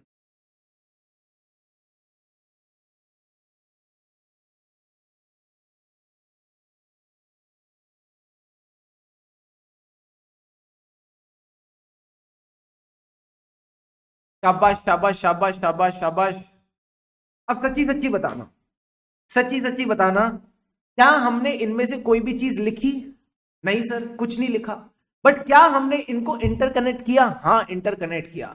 ऐसे ही अगर हम सारी चीजों को इंटरकनेक्ट करेंगे, अगर हम ऐसी सारी चीजों को इंटरकनेक्ट करेंगे तो हमको समझ में आ जाती है। एंड जब आपको कोई चीज समझ आ जाती है ना, ऑटोमेटिकली आपके दिमाग में बैठ जाएगी, ऑटोमेटिकली आपके दिमाग में बैठ जाएगी। आपको कोई एक्स्ट्रा मेहनत करने की जरूरत नहीं है। ठीक है, अभी अगर आप मेरे से पूछो डेफिनेशन, मैं आपको बता दूंगा। मुझे क्या चाहिए? रीजनेबल एश्योरेंस चाहिए, मुझे एक संतुष्टि चाहिए कि फाइनेंशियल स्टेटमेंट में मटेरियल मिसस्टेटमेंट नहीं है। अगर मुझे ये संतुष्टि मिल जाती है, I will give my opinion. I will give my opinion that yes, the financial statements have been prepared in all material respects. मैं सिर्फ in all respects बोलूंगा तो गलत हो जाएगा, मैंने materiality को consider किया, इसलिए material respects बोलना जरूरी है। In all material respects as per the financial reporting framework. Sir financial reporting framework का क्या मतलब है? वही जो आपके अकाउंटिंग स्टैंडर्ड्स है, वही जो आपका शेड्यूल 3 है। ठीक है, जब मैंने अपना ओपिनियन बना लिया, मैं बिना रिपोर्ट करे थोड़ी जाऊंगा, इतनी मेहनत करी है। I will have to report on the financial statements and communicate as per the standards on auditing. क्या ये पॉइंट क्लियर है? हाँ सर, ये पॉइंट क्लियर है। मैं आपको अब एक मजेदार चीज बता रहा हूं जो आपने ड्रॉ करनी है। सर क्या ड्रॉ करना है? ध्यान से समझना। सबसे पहले आप क्लाइंट को एक्सेप्ट करते हो। मैं आपको ना पूरा ऑडिट का प्रोसेस दिखा रहा हूं। इस ऑडिट के प्रोसेस को एक शीट ऑफ पेपर पे ड्रॉ करना और इसको अपनी स्टडी टेबल के आगे चिपका देना। ठीक है, सबसे पहला स्टेप क्या होता है sir? Acceptance and continuance of the audit engagement. Sir engagement का क्या मतलब है? जो आपने ऑडिट करने के लिए एग्रीमेंट एंटर किया है, जो आपने ऑडिट करने के लिए रिलेशनशिप एंटर करी है, उसको हम ऑडिट इंगेजमेंट का नाम दे देते हैं। ठीक है, तो कह रहा है आप अपनी ऑडिट इंगेजमेंट को पहले तो क्लाइंट को एक्सेप्ट करोगे ना। ठीक है, और अगर पिछली बार एक्सेप्ट किया था तो कंटिन्यू करोगे, तो या तो फर्स्ट टाइम एक्सेप्टेंस करोगे या कंटिन्यूएंस करोगे। Acceptance and continuance of the audit engagement. जब आपने एक्सेप्ट कर लिया तो बोलोगे क्या, कबूल है, कबूल है, कबूल है। यानी you need to give your acceptance in writing. आपको सामने वाले के साथ एक प्रॉपर एग्रीमेंट एंटर करना पड़ेगा। यस सर, एग्रीमेंट एंटर करना पड़ेगा। यहां पे तो हो गए सर फॉर्मेलिटीज, इस सबको क्या बोलते हैं, फॉर्मेलिटीज। अब हमको क्या चाहिए सर, हमको चाहिए रीजनेबल अश्योरेंस। रीजनेबल अश्योरेंस का क्या मतलब था, sufficient and appropriate audit evidence. हमको चाहिए सफिशिएंट एंड एप्रोप्रिएट एविडेंस। अब मुझे यहां से ना वहां जाना है, मुझे यहां से वहां जाना है, तो मैं क्या करूं सर, मेहनत करो, आप इस एविडेंस को कलेक्ट करो। मैंने कहा कलेक्ट करने की कला क्या है सर, कलेक्ट करने की कला है ऑडिट प्रोसीजर्स। आपको अपने ऑडिट प्रोसीजर्स परफॉर्म करने पड़ेंगे। ओ, ये सारे ना मैं गैप्स भर रहा हूं, जो आपके दिमाग में गैप सारे होंगे ना ऑडिट को लेके, सारे के सारे गैप्स एक एक करके मैं भर रहा हूं। ध्यान से सुनते जाना मेरी बात को, ठीक है सर। जब ऑडिट एविडेंस मिल गया, आप चेक करो, आप इसको चेक करो कि क्या इसके बेसिस पे आपको क्या लगता है फाइनेंशियल स्टेटमेंट में मटेरियल मिसस्टेटमेंट है या नहीं। तो आप इसके बेसिस पे क्या करेंगे सर, इसके बेसिस पे हम कंक्लूजन करेंगे। इसके बेसिस पे हम अपने कंक्लूजन बनाएंगे कि क्या एक्चुअल में फाइनेंशियल स्टेटमेंट्स में मटेरियल मिसस्टेटमेंट है या नहीं। जब हमने कंक्लूजन बना लिया, जब हमारा ओपिनियन बन के रेडी हो गया है, you will express your opinion. आप अपना ओपिनियन एक्सप्रेस करेंगे through a written audit report. You will express your opinion via audit report. क्या ऑडिट का पूरा प्रोसेस क्लियर है, जल्दी से बताइए हाँ या ना। फटाफट इसको नोट डाउन करो और मुझे कंफर्म करो, डन डना डन डन, तो आगे बढ़ते हैं। शाबाश सुरेश, शाबाश अंकिता, मजनू भाई। यार मजनू भाई का नाम चेंज करो यार, तुमने तो कॉमेडी बना दिया पूरी ऑडिट क्लास को है। जल्दी से इसको नोट डाउन करो। क्या ये प्रोसेस लॉजिकल लग रहा है, नहीं लग रहा है, कुछ ऐसा अजीब तो नहीं है, मस्त एकदम आसान प्रोसेस है, क्या दिक्कत। नायक नहीं खलनायक हूं मैं, एक बच्ची है जिसका नाम है जूही नायक, क्या बात है।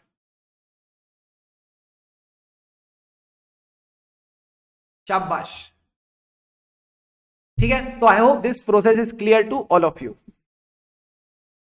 मेरा नाम विक्कू है, विक्कू, विक्कू भाई, विक्कू भाई, विक्कू भाई, विक्कू भाई। आओ सर, विक्कू भाई के बाद अब हम आगे चलें। अब हम आगे चलें, आगे चलें, आगे चलें। क्या मैं आपको एक थोड़ा सा मसालेदार कॉन्सेप्ट पढ़ाऊं, क्या आप कुछ मसालेदार कॉन्सेप्ट पढ़ना चाहेंगे। हाँ सर, एक मसालेदार कॉन्सेप्ट पढ़ा दो। आओ तुमको एक छोटा सा मसालेदार कॉन्सेप्ट पढ़ाता हूं, ध्यान से समझना। एक ऑडिटर है, एक ऑडिटर है जिसने sufficient and appropriate evidence collect किया। इस एविडेंस को कलेक्ट करने के बाद, इधर देखो, इधर देखो, इधर देखो, इस ऑडिट एविडेंस को कलेक्ट करने के बाद इसको पता चला दैट फाइनेंशियल स्टेटमेंट्स में मटेरियल मिसस्टेटमेंट नहीं है। ठीक है सर, जो ऑडिटर है इसने ऑडिट एविडेंस इकट्ठा किया, इसको पता चला फाइनेंशियल स्टेटमेंट में मटेरियल मिसस्टेटमेंट नहीं है। तो सर ये क्या करेगा, इस केस में he will give unmodified opinion. जो ये ओपिनियन देता है इसको क्या कहते हैं, इसको कहते हैं अनमॉडिफाइड ओपिनियन। यानी ये अपने ओपिनियन के साथ छेड़खानी नहीं करेगा, सीधा साधा ओपिनियन देगा कि हां ये जो फाइनेंशियल स्टेटमेंट्स हैं these are free from material misstatement. But sir खुदा ना खास्ता, खुदा ना खास्ता, इस केस में अगर ये ऐसा हो जाए, ऑडिटर और जब ऑडिट कर रहा है, ठीक है, इसको सफिशिएंट एंड एप्रोप्रिएट एविडेंस मिल गया कि फाइनेंशियल स्टेटमेंट्स में मटेरियल मिसस्टेटमेंट है। सर मटेरियल मिसस्टेटमेंट का क्या मतलब है, ऐसी मिसस्टेटमेंट जिससे यूजर ऑफ फाइनेंशियल स्टेटमेंट को फर्क पड़ता है, जिससे उसके डिसीजन पे फर्क पड़ता है, उसको मटेरियल मिसस्टेटमेंट कहते हैं। अगर मटेरियल मिसस्टेटमेंट है तो फिर सर ये क्या करेगा, इस केस में he will have to modify his audit opinion. इसको अपना ऑडिट ओपिनियन मॉडिफाई करना पड़ेगा। सर क्या क्या तरीके की मॉडिफिकेशंस होती हैं, एक बार मैं आपको ये सिखाना चाहता हूं, ध्यान से फोकस करना। This will help you through out the audit. ये आपका ऑडिट का ना बेस बनाएगी। देखो क्या हो सकते हैं केसेस। ऑडिटर ने क्या किया सर, ऑडिट किया, ठीक है, ऑडिटर ने अपने ऑडिट प्रोसीजर्स परफॉर्म करे। अब मान लो ऑडिट प्रोसीजर्स परफॉर्म करके दो केस हो सकते हैं, या तो सफिशिएंट एंड एप्रोप्रिएट एविडेंस मिलेगा या नहीं मिलेगा। Case number 1, sufficient and appropriate audit evidence मिला। जब ये sufficient and appropriate audit evidence मिला, अभी किसी को कुछ लिखने की जरूरत नहीं, मैं लिखने का टाइम दूंगा, अभी फोकस करना। जब ये sufficient and appropriate audit evidence मिला तो हमको पता चला मटेरियल मिसस्टेटमेंट नहीं है। अगर मटेरियल मिसस्टेटमेंट नहीं है तो मैं क्लीन ओपिनियन दूंगा, that is I will give unmodified opinion. मैं अपने ओपिनियन में कोई छेड़खानी नहीं करूंगा, ठीक है सर। अब अगर सफिशिएंट एंड एप्रोप्रिएट एविडेंस मिला है कि मटेरियल मिसस्टेटमेंट है, अब सर ये जो मटेरियल मिसस्टेटमेंट है ना, आपने ये चेक करना है कि ये मटेरियल मिसस्टेटमेंट फाइनेंशियल स्टेटमेंट में एक जगह है या ये पूरे फाइनेंशियल स्टेटमेंट को अफेक्ट कर रही है।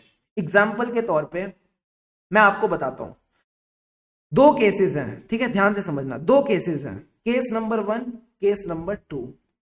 जो मेरी बैलेंस शीट है उसमें 5 से 6 आइटम है, जैसे कि प्रॉपर्टी प्लांट एंड इक्विपमेंट, ये है मान लो 600 करोड़ का। इसी के साथ है इनटेंजिबल एसेट्स, ये है 200 करोड़ के। इसी के साथ हमारा क्या आ जाता है, लोन्स एंड एडवांसेस आ जाते हैं। ये जो लोन्स एंड एडवांसेस हैं ये मान लो 300 करोड़ के हैं, ठीक है सर। और बताओ, इसी के साथ हमारे डेटर्स हैं, ये जो डेटर्स हैं ये हैं 100 करोड़ के। और बताओ, 100 करोड़ के डेटर्स के अलावा मान लो इन्वेंट्री पड़ी है। सर इन्वेंट्री कितने की है, ये मान लो 200 करोड़ की है।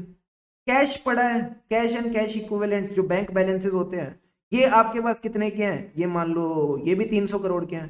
टोटल करना कितना हो गया, 500, 600, 900, 1100, 1700 करोड़, ठीक है सर। 1700 करोड़ की बैलेंस शीट में मुझे लोन्स एंड एडवांसेस का जो बैलेंस है वो मैं चेक नहीं कर पा रहा। जो मेरी 1700 करोड़ की बैलेंस शीट है इसमें मैं लोन्स एंड एडवांसेस का बैलेंस चेक नहीं कर पा रहा। सोच समझ के बताना, क्या ये इंडिविजुअल बैलेंस में चेक नहीं कर पा रहा या मैं पूरे के पूरे फाइनेंशियल स्टेटमेंट्स ही एक लेवल पे चेक नहीं कर पा रहा। सोच समझ के बताना। Whether this evidence pertains to a single amount or it is affecting the whole financial statements. What do you feel? Single amount or it is affecting the whole financial statement? मुझे basically loans and advances में गलती मिली है, ठीक है, सिर्फ और सिर्फ loans and advances में मटेरियल मिसस्टेटमेंट है, क्योंकि अगर इसमें गलती मिलती है तो डेफिनेटली मटेरियल है। 1700 करोड़ में से 300 करोड़ तो मटेरियल है, ठीक है। मेरा आपसे सिंपल सी बात सवाल है, अगर 1700 करोड़ में मुझे 300 करोड़ की गलती मिलती है, अगर मुझे 1700 करोड़ में 300 करोड़ की गलती मिलती है, क्या ये मटेरियल मिसस्टेटमेंट है? Answer is yes. क्या ये material misstatement single amount account को अफेक्ट कर रही है या ये पूरे फाइनेंशियल स्टेटमेंट को अफेक्ट कर रही है? बस इतनी सी बात बताओ। बच्चे ने कहा it is affecting the whole balance sheet. कैसे? प्रॉपर्टी प्लांट एंड इक्विपमेंट तो सही है, इनटेंजिबल एसेट भी सही है, डेटर भी सही है, इन्वेंट्री भी सही है, कैश एंड कैश इक्विवेलेंट भी सही है। इकलौती गलती है ना ये जो गलती है ये कैसी गलती है? सर ये इकलौती गलती है। क्या ये पॉइंट समझ में आया? Answer is yes. जब ऐसी गलती हो जो इकलौती गलती हो, फिर से समझना मेरी बात, जब ऐसी गलती हो जो इकलौती गलती हो and which is a material misstatement, तो आप इसको कहोगे ये मटीरियल मिसस्टेटमेंट तो है, बट इसका जो इंपैक्ट है वो परवेसिव नहीं है।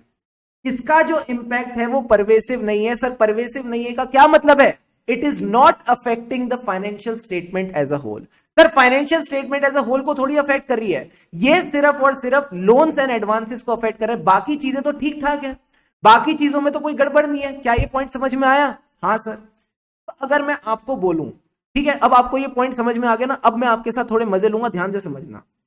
मैं कहता हूं एक एंटिटी का पीएनएल है, उस पीएनएल में जो एंटिटी का मेन सोर्स ऑफ इनकम है दैट इज द रेवेन्यू, उस रेवेन्यू में ही गड़बड़ है। उसका जो रेवेन्यू है ये रेवेन्यू में ही गड़बड़ है। अब सर रेवेन्यू का क्या मतलब होता है आप समझते हो? रेवेन्यू से आती है टोटल इनकम, उस टोटल इनकम में से जब मैं एक्सपेंसेस माइनस करता हूं तो टोटल प्रॉफिट आता है। उस टोटल प्रॉफिट को मैं पीएनएल के बाद कहां ले जाता हूं? बैलेंस शीट में। वो कहां जाता है? कैपिटल का पार्ट बन जाता है, रिजर्व्स एंड सरप्लस का पार्ट बनता है। एक बात बताओ, अगर रेवेन्यू में मटेरियल मिसस्टेटमेंट हो, अगर रेवेन्यू में मटेरियल मिसस्टेटमेंट हो तो क्या इस केस में भी आप बोलोगे इसका इंपैक्ट परवेसिव नहीं है? क्या इस केस में भी आप बोलोगे इंपैक्ट परवेसिव नहीं है, या आप बोलोगे सर ये तो पूरे फाइनेंशियल स्टेटमेंट्स की बैंड बजा रहा है, ये तो पूरे फाइनेंशियल स्टेटमेंट्स की बैंड बजा रहा है? The answer is yes. जब मैं बात करता हूं रेवेन्यू की, अगर एक एंटिटी का significant source of income revenue से आ रहा है तो वो सिर्फ रेवेन्यू की गड़बड़ नहीं है, प्रॉफिट में भी गड़बड़ जा रही है। प्रॉफिट में ही नहीं, रिजर्व्स एंड सरप्लस में भी गड़बड़ जाएगी, कैपिटल को भी इफेक्ट करेगी। तो ultimately this impact is considered to be pervasive. क्या आपको परवेसिवनेस का मतलब समझ में आ रहा है? Are you getting this feeling? कहां इंपैक्ट परवेसिव है, कहां इंपैक्ट परवेसिव नहीं है? जल्दी से बताओ हां या ना। फीलिंग की बात है, फीलिंग की बात है। अब तुम सब लिख रहे हो परवेसिव है, परवेसिव है, मैंने तो तुमको नहीं कहा लिखने के लिए। You are getting this feeling कि हां सर ये परवेसिव है, ये परवेसिव नहीं है। जल्दी से बताओ क्या आपको ये बात समझ में आई? अगर ये बात समझ में आई तो फिर ये टॉपिक समझ में आएगा। Yes sir. अब आओ मेरे साथ, अब आओ मेरे साथ, मैं आपको बताता हूं। अगर मैं कहता हूं सफिशिएंट एंड एप्रोप्रिएट एविडेंस है कि मटेरियल मिसस्टेटमेंट है, तो नेक्स्ट चेक क्या लगाओगे? इस केस में आपका नेक्स्ट चेक होना चाहिए क्या इसका जो इंपैक्ट है, क्या इसका जो इंपैक्ट है वो परवेसिव है या नहीं? क्या इसका जो इंपैक्ट है वो परवेसिव है या परवेसिव नहीं? ठीक है, इतनी सी बात अब आपने चेक करनी है। अगर इसका इंपैक्ट परवेसिव है, मटेरियल मिसस्टेटमेंट है, इंपैक्ट परवेसिव है, तो सर ये खराब बात है या बहुत खराब बात है? जल्दी से बताओ। अगर इसका इंपैक्ट परवेसिव है और ये मटेरियल मिसस्टेटमेंट है, तो क्या ये खराब बात है या बहुत खराब बात है? सर बहुत खराब बात है। अगर मैं कहता हूं बहुत खराब बात है तो उसको अंग्रेजी में कहते हैं एडवर्स। इस केस में आप एडवर्स ओपिनियन देंगे, इस केस में you will give an adverse opinion. But अगर मैं बोलता हूं ज्यादा खराब नहीं है, परवेसिव इंपैक्ट नहीं है, तो इस केस में आप देंगे क्वालिफाइड ओपिनियन। इस केस में आप देंगे क्वालिफाइड ओपिनियन। तो एडवर्स ओपिनियन यानी बहुत खराब, एडवर्स ओपिनियन यानी बहुत खराब। और अगर मैं आपको बोलूं कम खराब है, ज्यादा खराब नहीं है, तो इसको क्या बोलते हैं? Qualified opinion. क्या ये पॉइंट समझ में आया? हां सर। अब एक बात बताओ, अब एक बात बताओ, दूसरा केस क्या हो सकता है? दूसरा केस ये होगा सफिशिएंट एंड एप्रोप्रिएट एविडेंस नहीं है। ठीक है, जल्दी से यहां फोकस करो, जल्दी से यहां फोकस करो सारे बच्चे। अगर मैं बोलूं सफिशिएंट एंड एप्रोप्रिएट एविडेंस नहीं है अगेन, और मुझे साथ में फीलिंग आ रही है, अब एक बात बताओ, जब एविडेंस ही नहीं है किसी चीज को लेके, तो मुझे बस अब ये चेक करना है वो एरिया मटेरियल है या नहीं।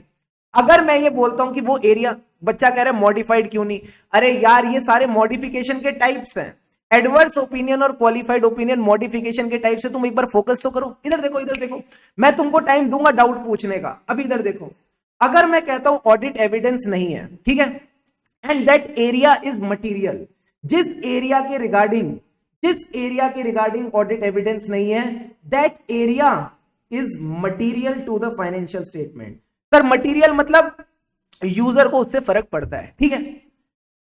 इसके केस में भी आप दो चीजें टेस्ट करोगे, सर क्या इसका इंपैक्ट परवेसिव है या परवेसिव नहीं है? क्या इसका इंपैक्ट परवेसिव है या परवेसिव नहीं, यानी क्या ये पूरे फाइनेंशियल स्टेटमेंट्स को अफेक्ट कर रहा है या फिर it is limited to a single account balance, single class of transaction और अ सिंगल डिस्क्लोजर। क्या ये फाइनेंशियल स्टेटमेंट के एक एलिमेंट को क्या कह सकते हैं, फाइनेंशियल स्टेटमेंट के एक बैलेंस को इंपैक्ट कर रहा है या पूरे फाइनेंशियल स्टेटमेंट को इंपैक्ट कर रहा है? अगर ये पूरे फाइनेंशियल स्टेटमेंट्स को ही इंपैक्ट कर रहा है और आपके पास ऑडिट एविडेंस नहीं है, ध्यान से सोचो, एविडेंस नहीं है तो कंक्लूजन क्या निकालोगे? अगर कंक्लूजन नहीं है तो ओपिनियन क्या निकालोगे? तो क्या इस केस में आपको ओपिनियन देना चाहिए या नहीं देना चाहिए? सोच समझ के बताना। Should you give an audit opinion in this case और नॉट? जल्दी से बताओ।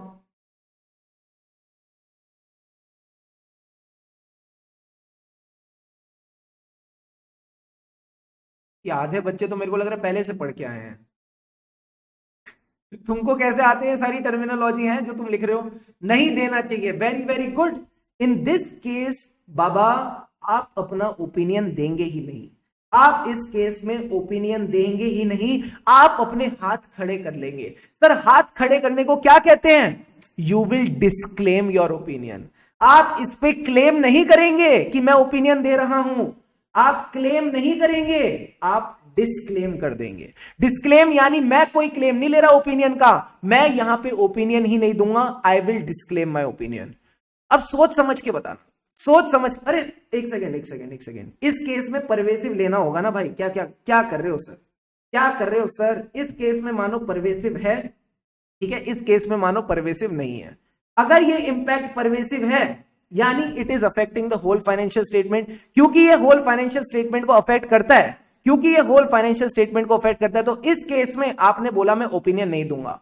अगर मैं कहता हूं ये छोटा मोटा कोई अकाउंट बैलेंस है, ये लोन्स एंड एडवांसेस जैसा कोई बैलेंस है जिसका मुझे एविडेंस नहीं मिला, क्या इस केस में भी मैं बोलूंगा मैं ओपिनियन नहीं दे रहा, या ओपिनियन देना पड़ेगा?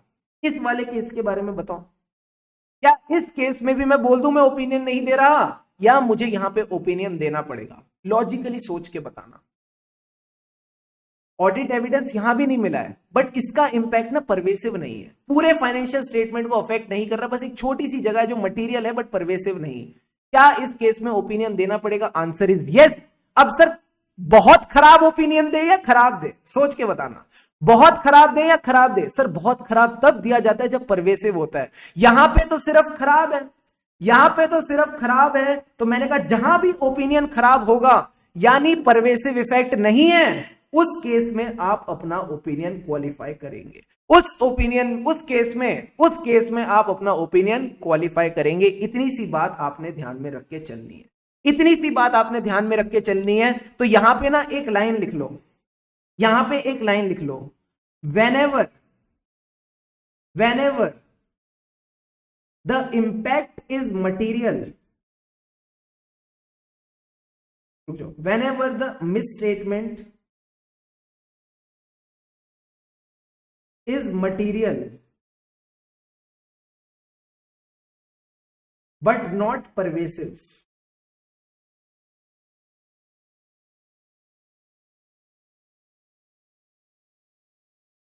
doesn't matter, sufficient and appropriate evidence is there or not, we will issue a qualified opinion। हम इस केस में क्वालिफाइड ओपिनियन देंगे। ठीक है, फटाफट इसको नोट डाउन करो, फटाफट इसको नोट डाउन करो। Your time starts now. अभी के अभी इस पूरे चार्ट को आप नोट डाउन करेंगे। फटाफट इस चार्ट को नोट डाउन करो। हाँ हाँ ड्रॉ करो, अभी ड्रॉ करो।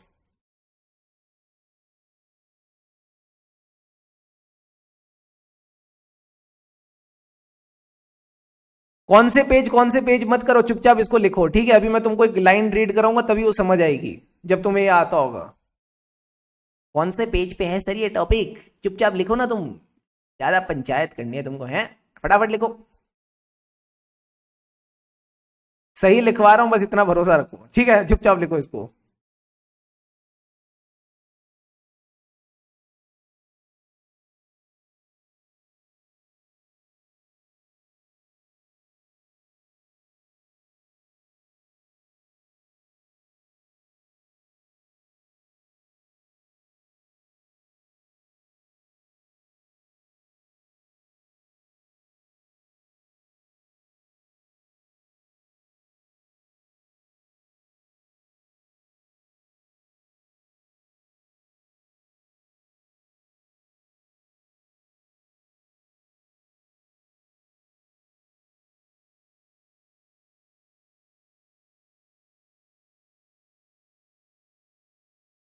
जल्दी से लिखिए, जल्दी से।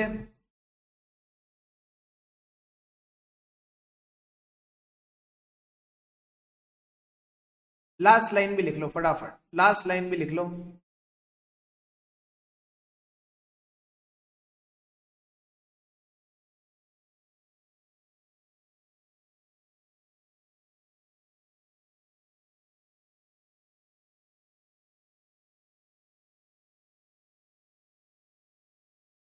ठीक है, एग्जाम्पल भी लिख लो।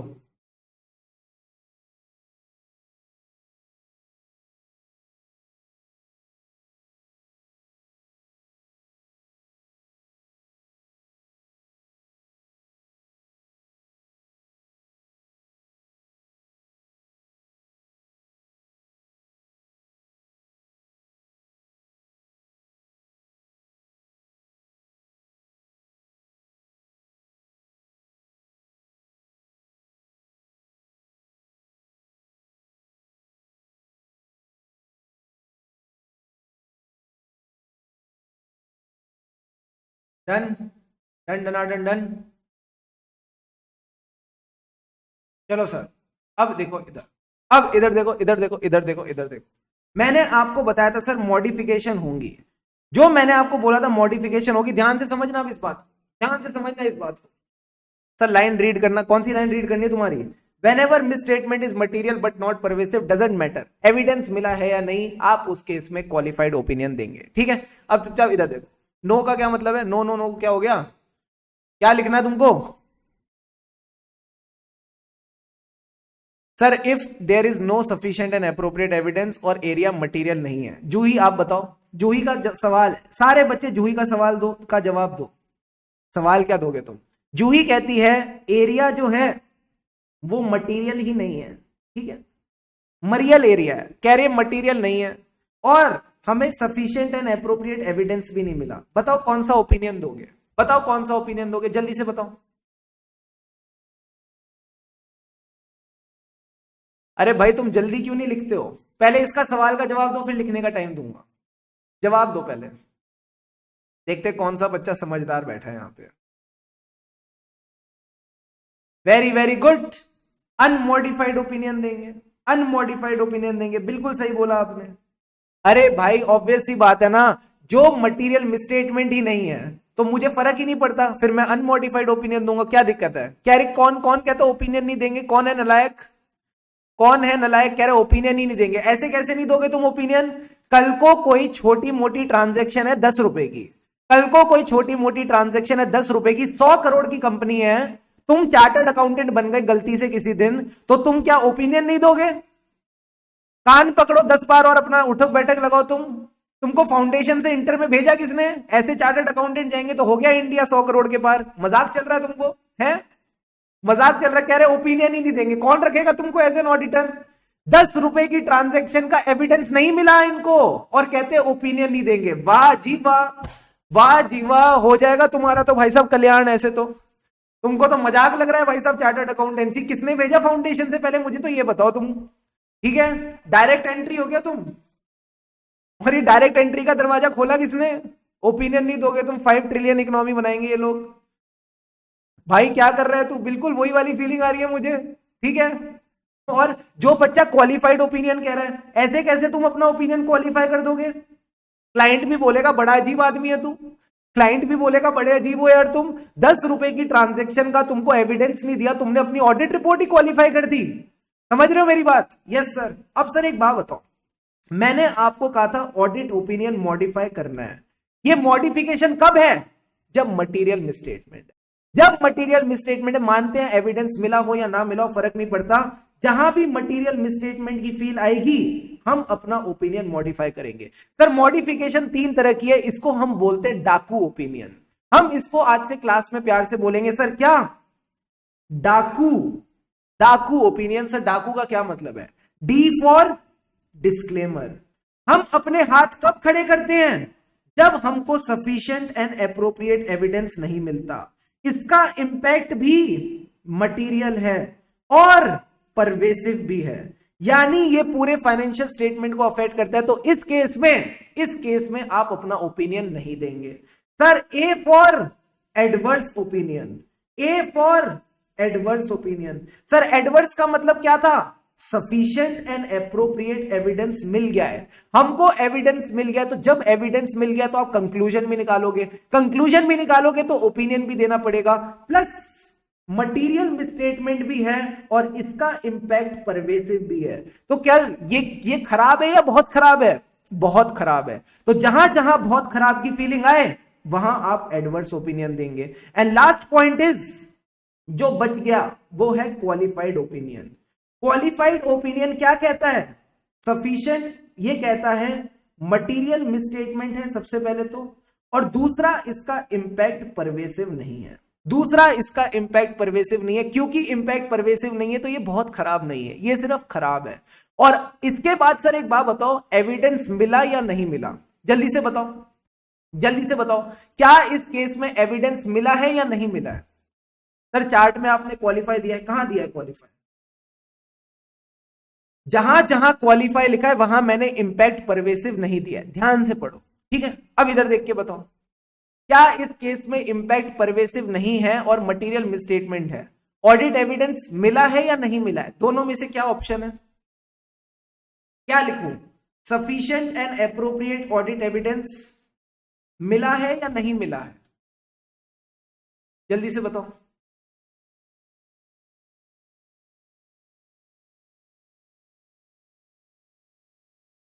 केशव ने कहा both and Keshav is right. फर्क नहीं पड़ता, फर्क नहीं पड़ता एविडेंस मिला है या नहीं मिला है, फर्क नहीं पड़ता एविडेंस मिला है कि नहीं मिला है। जहां इंपैक्ट मटेरियल है और परवेसिव नहीं, आप अपना ओपिनियन क्वालिफाई करेंगे, आप अपना ओपिनियन क्वालिफाई करेंगे। I hope this summarisation is clear to all of you. क्या ये बातें समझ में आई? जल्दी से बताइए हाँ या ना। फटाफट इस समरी को लिख लो, फटाफट इस समरी को भी लिख लो, सारी की सारी बातें दिमाग में बैठ जाएंगी। क्या होता है ओपिनियन मॉडिफाई करना? सर मॉडिफाई करना यानी डाकू ओपिनियन। डाकू का क्या मतलब है? हाथ खड़े कर देना जब एविडेंस नहीं मिल रहा और इंपैक्ट भी मटेरियल और परवेसिव है। एडवर्स ओपिनियन का क्या मतलब है? सबूत भी मिल गया है तो अब हमको ओपिनियन देना पड़ेगा, मटेरियल भी है परवेसिव भी है, यानी बहुत खराब है। एंड जहां हल्का खराब है, मटेरियल है बट परवेसिव नहीं, तो इस केस में हम क्वालिफाइड ओपिनियन देंगे। फटाफट नोट डाउन करो और बताओ, are these points now clear to all of you? Yes और no? Very good, very good, very good, very good.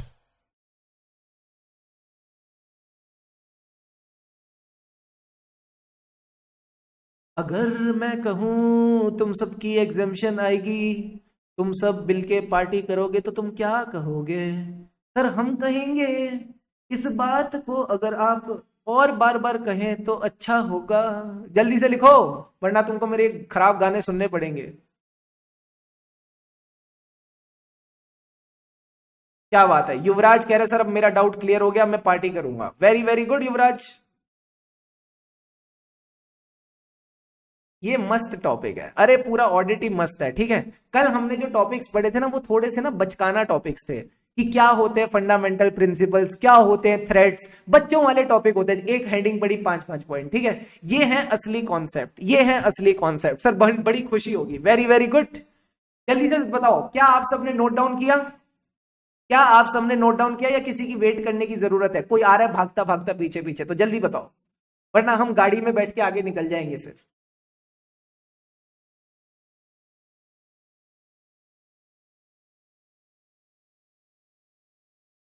पिछला विछला कुछ नहीं दिखाना, ठीक है। चुपचाप बताओ ये लिखा कि नहीं लिखा। कह रहे पिछला दिखाओ। पिछला मुझे क्या पता तुम कब आए हो क्लास में? है जब तुम्हारी नींद खुलती है तुम उठ के आ जाते हो। कैसी कैसी बातें करते हो छोटे छोटे बच्चों वाली। इधर देखो, ये डन है? डन है सर। अब मैं आपको ना एक लाइन पढ़ाऊंगा, आपने मुझे बताना है आंसर, ठीक है। बच्चा कह रहा है sir smooth. Very very good. इस टाइम पे अलार्म क्यों बज रहा है? हाँ इधर आओ। कह रहा है इन ऑल केसेस, ध्यान से समझना इस लाइन को। In all cases when reasonable assurance cannot be obtained, क्या कह रहा है? In all cases when reasonable assurance cannot be obtained, sir क्या इसका कहने का मतलब है हमको sufficient and appropriate evidence नहीं मिला? Answer is yes. And qualified opinion is insufficient, कह रहे qualified opinion से काम नहीं चलेगा। सर जब आपको एविडेंस नहीं मिलता और ये कह रहा है कि क्वालिफाइड ओपिनियन इनसफिशिएंट है, क्या मैं ये कह दूं इसका इंपैक्ट जो है वो मटेरियल भी है और परवेसिव भी? Answer is yes. अगर आपको एविडेंस नहीं मिलता, इंपैक्ट मटेरियल भी है और परवेसिव भी, क्या मैं बोल दूं आपने ऑडिट किया ही नहीं? जब आपने ऑडिट एविडेंस ही नहीं इकट्ठा किया तो कंक्लूजन क्या निकालोगे? कंक्लूजन नहीं निकालोगे तो ओपिनियन क्या दोगे? तो कौन से ओपिनियन की खुशबू आ रही है? सर हमको डिस्क्लेमर ऑफ ओपिनियन की खुशबू आ रही है। तो आपके पास दो ऑप्शन होते हैं, या तो आप ऑडिट छोड़ो और निकल जाओ। जब आप ओपिनियन नहीं दे रहे तो ऑडिट किस बात का कर रहे हो?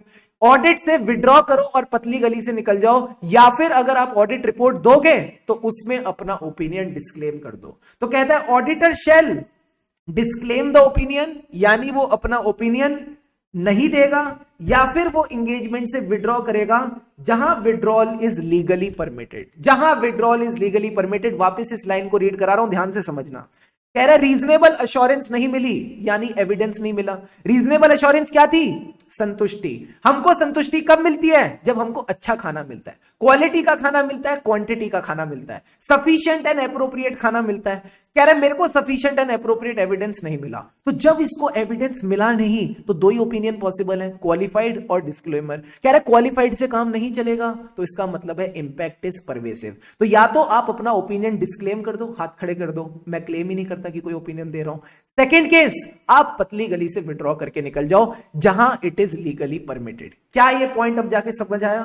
क्या अब आपको समझ आया? ये मैंने जो पूरे फ्लो चार्ट्स वगैरह बना के आपको ऐसे 705 करा दिया बातों बातों में। Now this point is clear to all of you, yes और नो?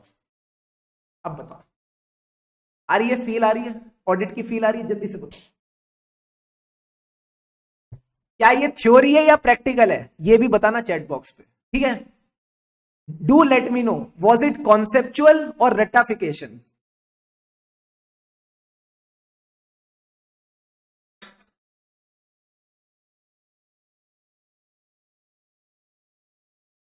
आहो, क्या बात है, बच्चा कह रहा है आहो, मजा आ गया, वेरी वेरी गुड। अब सर एक बात बताओ, नेक्स्ट कॉन्सेप्ट क्या कहता है? नेक्स्ट कॉन्सेप्ट क्या कहता है? ये छोटी मोटी अब है ना डेफिनेशंस कवर कर लेते हैं, इसके बाद मैं आपको ब्रेक दे दूंगा, ठीक है? छोटी मोटी डेफिनेशन से इसको कवर करते फिर मैं आपको ब्रेक देता हूं। इधर आओ। कहता है एप्लीकेबल फाइनेंशियल रिपोर्टिंग फ्रेमवर्क का क्या मतलब? ये वो फाइनेंशियल रिपोर्टिंग फ्रेमवर्क है जो मैनेजमेंट और टीसीडब्ल्यूजी ने यूज किया है in preparation and presentation of financial statement. यानी जिस फाइनेंशियल रिपोर्टिंग फ्रेमवर्क के थ्रू इन्होंने अपने फाइनेंशियल स्टेटमेंट्स बनाए उसको बोलते हैं applicable financial reporting framework, which is acceptable in view of the nature of the entity and the objective of the financial statement or if required by law or regulation। Example के तौर पे मुझे एक बात बताओ, जिस एंटिटी का काम है प्रॉफिट कमाना और जिस एंटिटी का काम है नॉन प्रॉफिट कमाना, क्या इन दोनों के एफआरएफ अलग अलग होंगे? The answer is yes. जब हम बचपन में एनपीओ के फाइनेंशियल स्टेटमेंट बनाते थे तो उसमें क्या होता था? Receipts and payment account, income and expenditure account. क्या प्रॉफिट वाली एंटिटीज में ये सब बनाते? नहीं, प्रॉफिट वाली एंटिटीज में बनाते PNL, balance sheet, cash flow statement, notes to account, ये सारी चीजें आती हैं। नॉन प्रॉफिट के तो फाइनेंशियल स्टेटमेंट ही अलग अलग बनते हैं। तो कह रहा है एप्लीकेबल फाइनेंशियल रिपोर्टिंग फ्रेमवर्क का वो मतलब है कि जो फाइनेंशियल स्टेटमेंट मैनेजमेंट ने उठाया है अपने फाइनेंशियल स्टेटमेंट्स बनाने के लिए, प्लस वो फाइनेंशियल रिपोर्टिंग फ्रेमवर्क ना एक्सेप्टेबल होना चाहिए। सर एक्सेप्टेबल किसको ध्यान में रखते हुए? Nature of the entity and it's objective.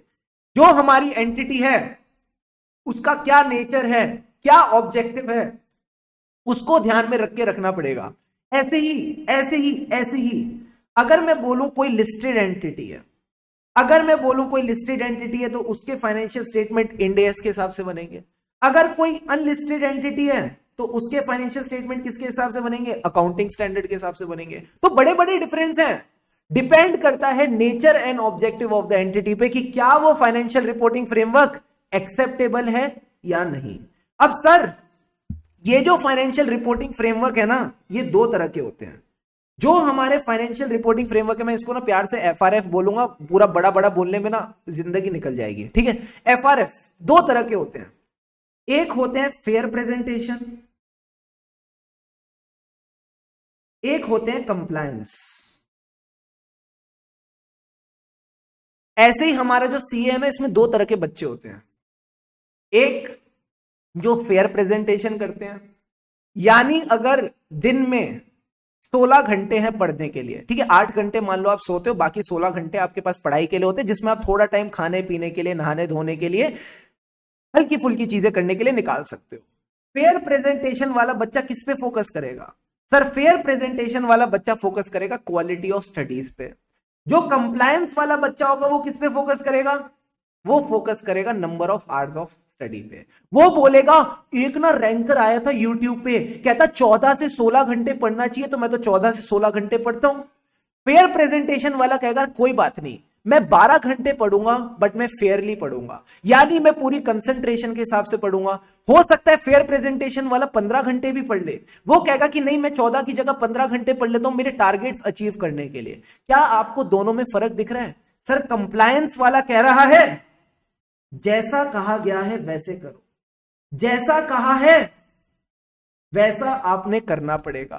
Fair presentation कह रहा है जैसा कहा गया है सुन लो, जैसा कहा गया है सुन लो, आप उसमें ऊपर नीचे कर सकते हो। आप उसमें ऊपर नीचे कर सकते हो fair presentation of financial statement के लिए। यानी कंप्लायंस फ्रेमवर्क कहता है कि अगर आपको शेड्यूल 3 कहता है कि ऐसे ऐसे ऐसे करके आपके फाइनेंशियल स्टेटमेंट बनने चाहिए, तो आप ऐसे ऐसे करके बना लो। फेयर प्रेजेंटेशन कहता है कल को आपको कुछ एडिशनल डिस्क्लोजर डालने हैं तो डालो, कल को आपको कुछ डिस्क्लोजर ओमिट करने हैं तो कर देना इन exceptional circumstances, in and in only in exceptional circumstances. Exceptional circumstances में आप कुछ चीजें माइनस भी कर सकते हो। तो प्लीज इस बात को ध्यान में रखना, कंप्लायंस फ्रेमवर्क को ट्रू एंड फेयर व्यू से फर्क नहीं पड़ता, बट फेयर प्रेजेंटेशन को ट्रू एंड फेयर व्यू से फर्क पड़ता है। आओ मैं आपको दिखाऊं क्या कहता है।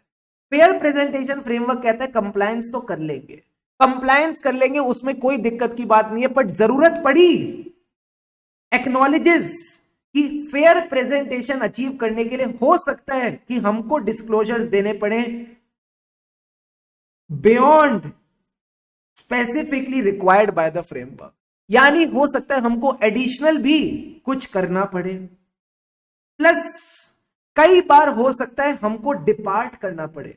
डिपार्ट यानी हम अवॉइड करेंगे requirement of the framework to achieve the fair presentation of financial statement. But याद रखना ये डिपार्चर जो है रोज रोज नहीं होगा, रोज रोज आप 8 घंटे और 6 घंटे नहीं पढ़ सकते।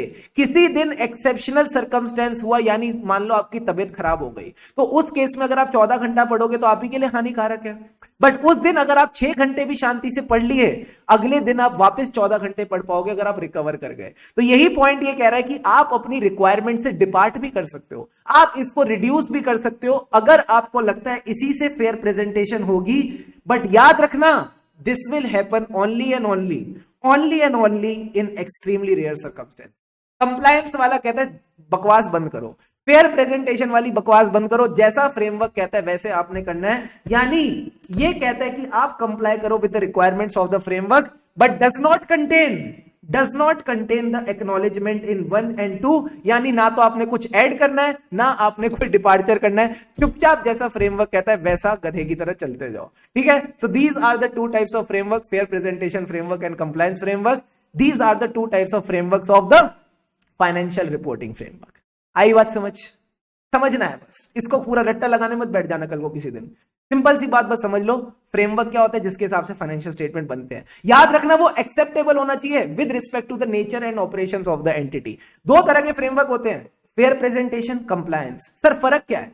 फेयर प्रेजेंटेशन कहते हैं कंप्लाई करेंगे, कई बार एडिशनल डिस्क्लोजर भी दे सकते हैं, कई बार डिपार्ट भी कर सकते हैं, बट डिपार्ट कई बार नहीं है, depart only and only in extremely rare circumstances. जल्दी से बताओ, इज द फ्रेमवर्क वाला part clear to all of you?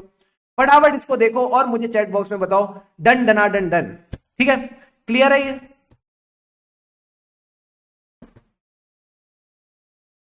Table तो मैंने कोई बनाई नहीं, टेबल कौन सी बनाई है? अरे यार ये जो लिखा है ना उसी को मैंने पिक्टोरियल फॉर्म में लिखा है। अभी आप बस इसको रीड करो और मुझे बताओ क्या ये समझ में आया। हर चीज आप बनाने बैठोगे ना तो फिर हम अगले साल तक चलाएंगे इस कोर्स को। हाँ, इसको रट्टा मत लगाने बैठ जाना, बस रीड कर लेना, समझ लेना, काफी है इतना आपके लिए।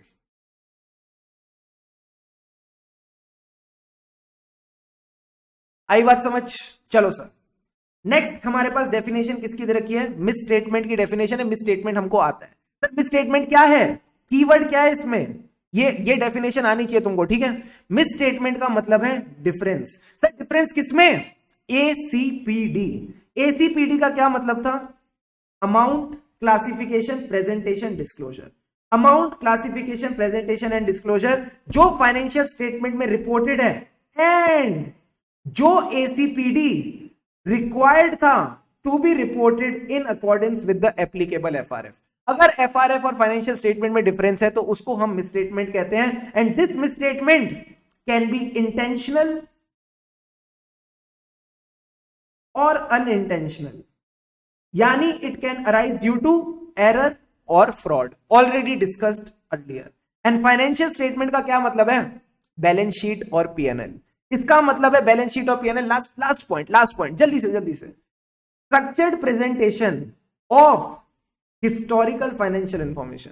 सर हिस्टोरिकल का क्या मतलब है? जब मैं अपना पीएनएल बनाता हूं तो ये सेल आगे आने वाले सालों की है, पिछले साल की है? सर पिछले साल की है। ये जो मैं इनकम दिखा रहा हूं ये पिछले साल की है या आने वाले सालों की है? पिछले सालों की है। जो मैं अपने एसेट्स दिखाता हूं एज ऑन डेट होते हैं। तो historical financial information including the notes to communicate entities economic resources and obligation. Sir economic resources यानी एसेट्स की बात हो रही है, ऑब्लिगेशंस यानी लाइबिलिटीज की बात हो रही है। Eight a point in time किसकी बात हो रही है? बैलेंस शीट की बात हो रही है। समझ गए? Economic resources and obligations at a point in time मतलब बैलेंस शीट, और changes therein for a period in time in accordance with the financial reporting framework. Changes in resources यानी पीएनएल। जो आपने इनकम कमाई उससे आपके reserves बढ़ गए, जो आपने खर्चे किए उससे आपके रिजर्व्स कम हो गए। तो इन चेंजेस की भी बात फाइनेंशियल स्टेटमेंट में आती है। Just read the definition of financial statement और इसमें कुछ करने की जरूरत नहीं है। ठीक है, सो आई फील अभी के लिए इतना काफी है। फटाफट ब्रेक ले लो 15 मिनट का। ठीक है, शानदार वाला ब्रेक ले लो 15 मिनट का। इस 15 मिनट के ब्रेक में जिस जिस बच्चे ने मोबाइल चलाया ना, फिर देखना, जिस जिस बच्चे ने मोबाइल चलाया फिर देखना, कोई बच्चा मोबाइल नहीं चलाएगा 15 मिनट। चुपचाप शांति से अपने साथ बैठना है आपने। रिलैक्स योर माइंड, काम योर माइंड। मैं गाने चला के दे रहा हूं ब्रेक में अच्छे वाले, शांति से सुनना, चाय पीना, कॉफी पीना, तुमको जो करना है करना, फोन मत चलाना। ठीक है, ऑल द बेस्ट। ब्रेक के बाद मिलते हैं।